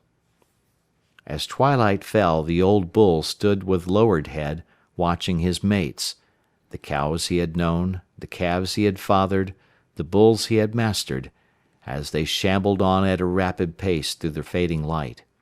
He could not follow, for before his nose leaped the merciless fanged terror that would not let him go. 300 weight more than half a ton he weighed. He had lived a long, strong life, full of fight and struggle, and at the end he faced death at the teeth of a creature whose head did not reach beyond his great knuckled knees. From then on, night and day, Buck never left his prey, never gave it a moment's rest, never permitted it to browse the leaves of trees or the shoots of young birch and willow. Nor did he give the wounded bull opportunity to slake his burning thirst in the slender, trickling streams they crossed. Often, in desperation, he burst into long stretches of flight. At such times Buck did not attempt to stay him, but loped easily at his heels, satisfied with the way the game was played, lying down when the moose stood still, attacking him fiercely when he strove to eat or drink. The great head drooped more and more under its tree of horns, and the shambling trot grew weak and weaker. He took to standing for long periods, with nose to the ground and dejected ears dropped limply, and Buck found more time in which to get water for himself and in which to rest. At such moments, panting with red lolling tongue and with eyes fixed upon the big bull, it appeared to Buck that a change was coming over the face of things. He could feel a new stir in the land. As the moose were coming into the land, other kinds of life were coming in. Forest and stream and air seemed palpitant with their presence. The news of it was borne in upon him, not by sight or sound or smell, but by some other and subtler sense. He heard nothing, saw nothing, yet knew that the land was somehow different, that through it strange things were afoot and ranging, and he resolved to investigate after he had finished the business in hand. At last, at the end of the 4th day, he pulled the great moose down. For a day and a night he remained by the kill, eating and sleeping, turn and turn about. Then, rested, refreshed and strong, he turned his face toward camp and John Thornton.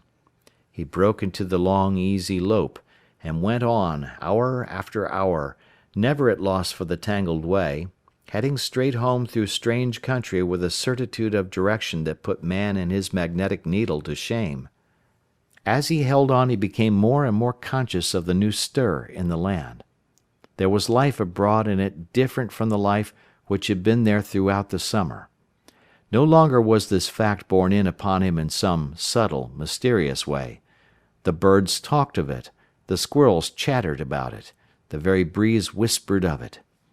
Several times he stopped and drew in the fresh morning air in great sniffs, reading a message which made him leap on with greater speed. He was oppressed with a sense of calamity happening, if it were not calamity already happened, and as he crossed the last watershed and dropped down into the valley toward camp, he proceeded with greater caution. 3 miles away he came upon a fresh trail that sent his neck hair rippling and bristling. It led straight toward camp and John Thornton.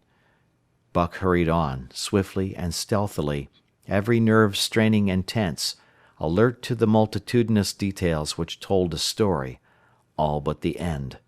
His nose gave him a varying description of the passage of the life on the heels of which he was traveling. He remarked the pregnant silence of the forest. The bird life had flitted. The squirrels were in hiding. One only he saw, a sleek, grey fellow, flattened against a grey, dead limb so that he seemed a part of it, a woody excrescence upon the wood itself.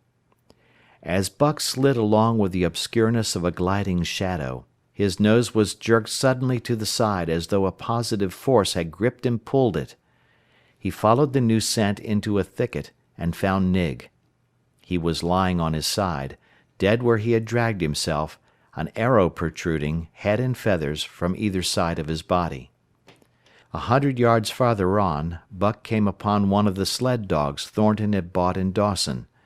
This dog was thrashing about in a death struggle, directly on the trail, and Buck passed around him without stopping. From the camp came the faint sounds of many voices, rising and falling in a sing-song chant. Bellying forward to the edge of the clearing, he found Hans, lying on his face, feathered with arrows like a porcupine. At the same instant Buck peered out where the spruce bough lodge had been and saw what made his hair leap straight up on his neck and shoulders. A gust of overpowering rage swept over him. He did not know that he growled, but he growled aloud with a terrible ferocity. For the last time in his life he allowed passion to usurp cunning and reason, and it was because of his great love for John Thornton that he lost his head. The Yeehats were dancing about the wreckage of the Spruce Bough Lodge when they heard a fearful roaring and saw rushing upon them an animal the like of which they had never seen before. It was Buck, a live hurricane of fury, hurling himself upon them in a frenzy to destroy. He sprang at the foremost man, it was the chief of the Yeehats, ripping the throat wide open till the rent jugular spouted a fountain of blood. He did not pause to worry the victim, but ripped in passing, with the next bound tearing wide the throat of a second man. There was no withstanding him. He plunged about in their very midst, tearing, rending, destroying, in constant and terrific motion which defied the arrows they discharged at him. In fact, so inconceivably rapid were his movements, and so closely were the Indians tangled together, that they shot one another with the arrows, and one young hunter, hurling a spear at Buck in mid-air, drove it through the chest of another hunter with such force that the point broke through the skin of the back and stood out beyond. Then a panic seized the Yeehats, and they fled in terror to the woods, proclaiming as they fled the advent of the evil spirit.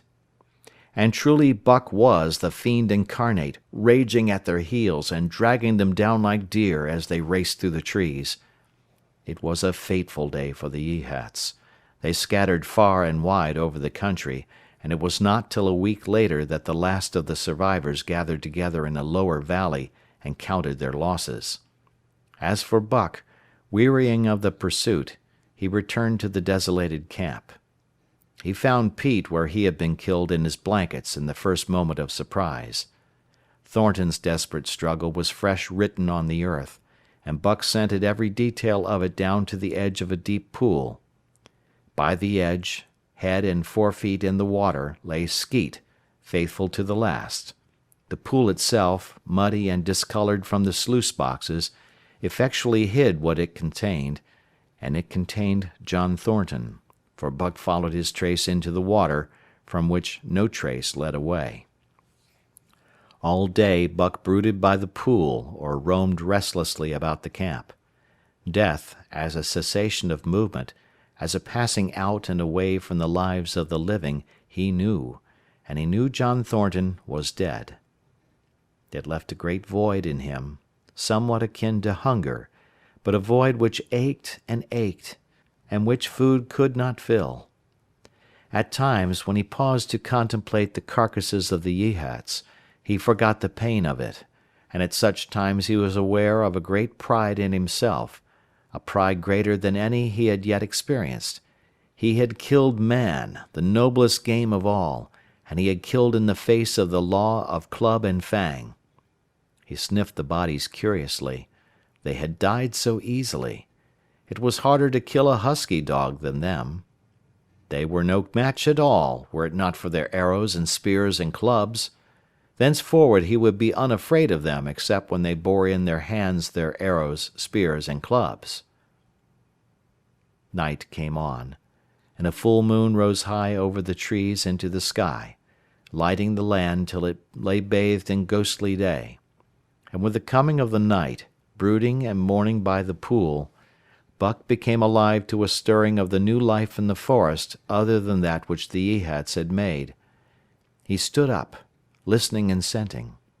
From far away drifted a faint, sharp yelp, followed by a chorus of similar sharp yelps.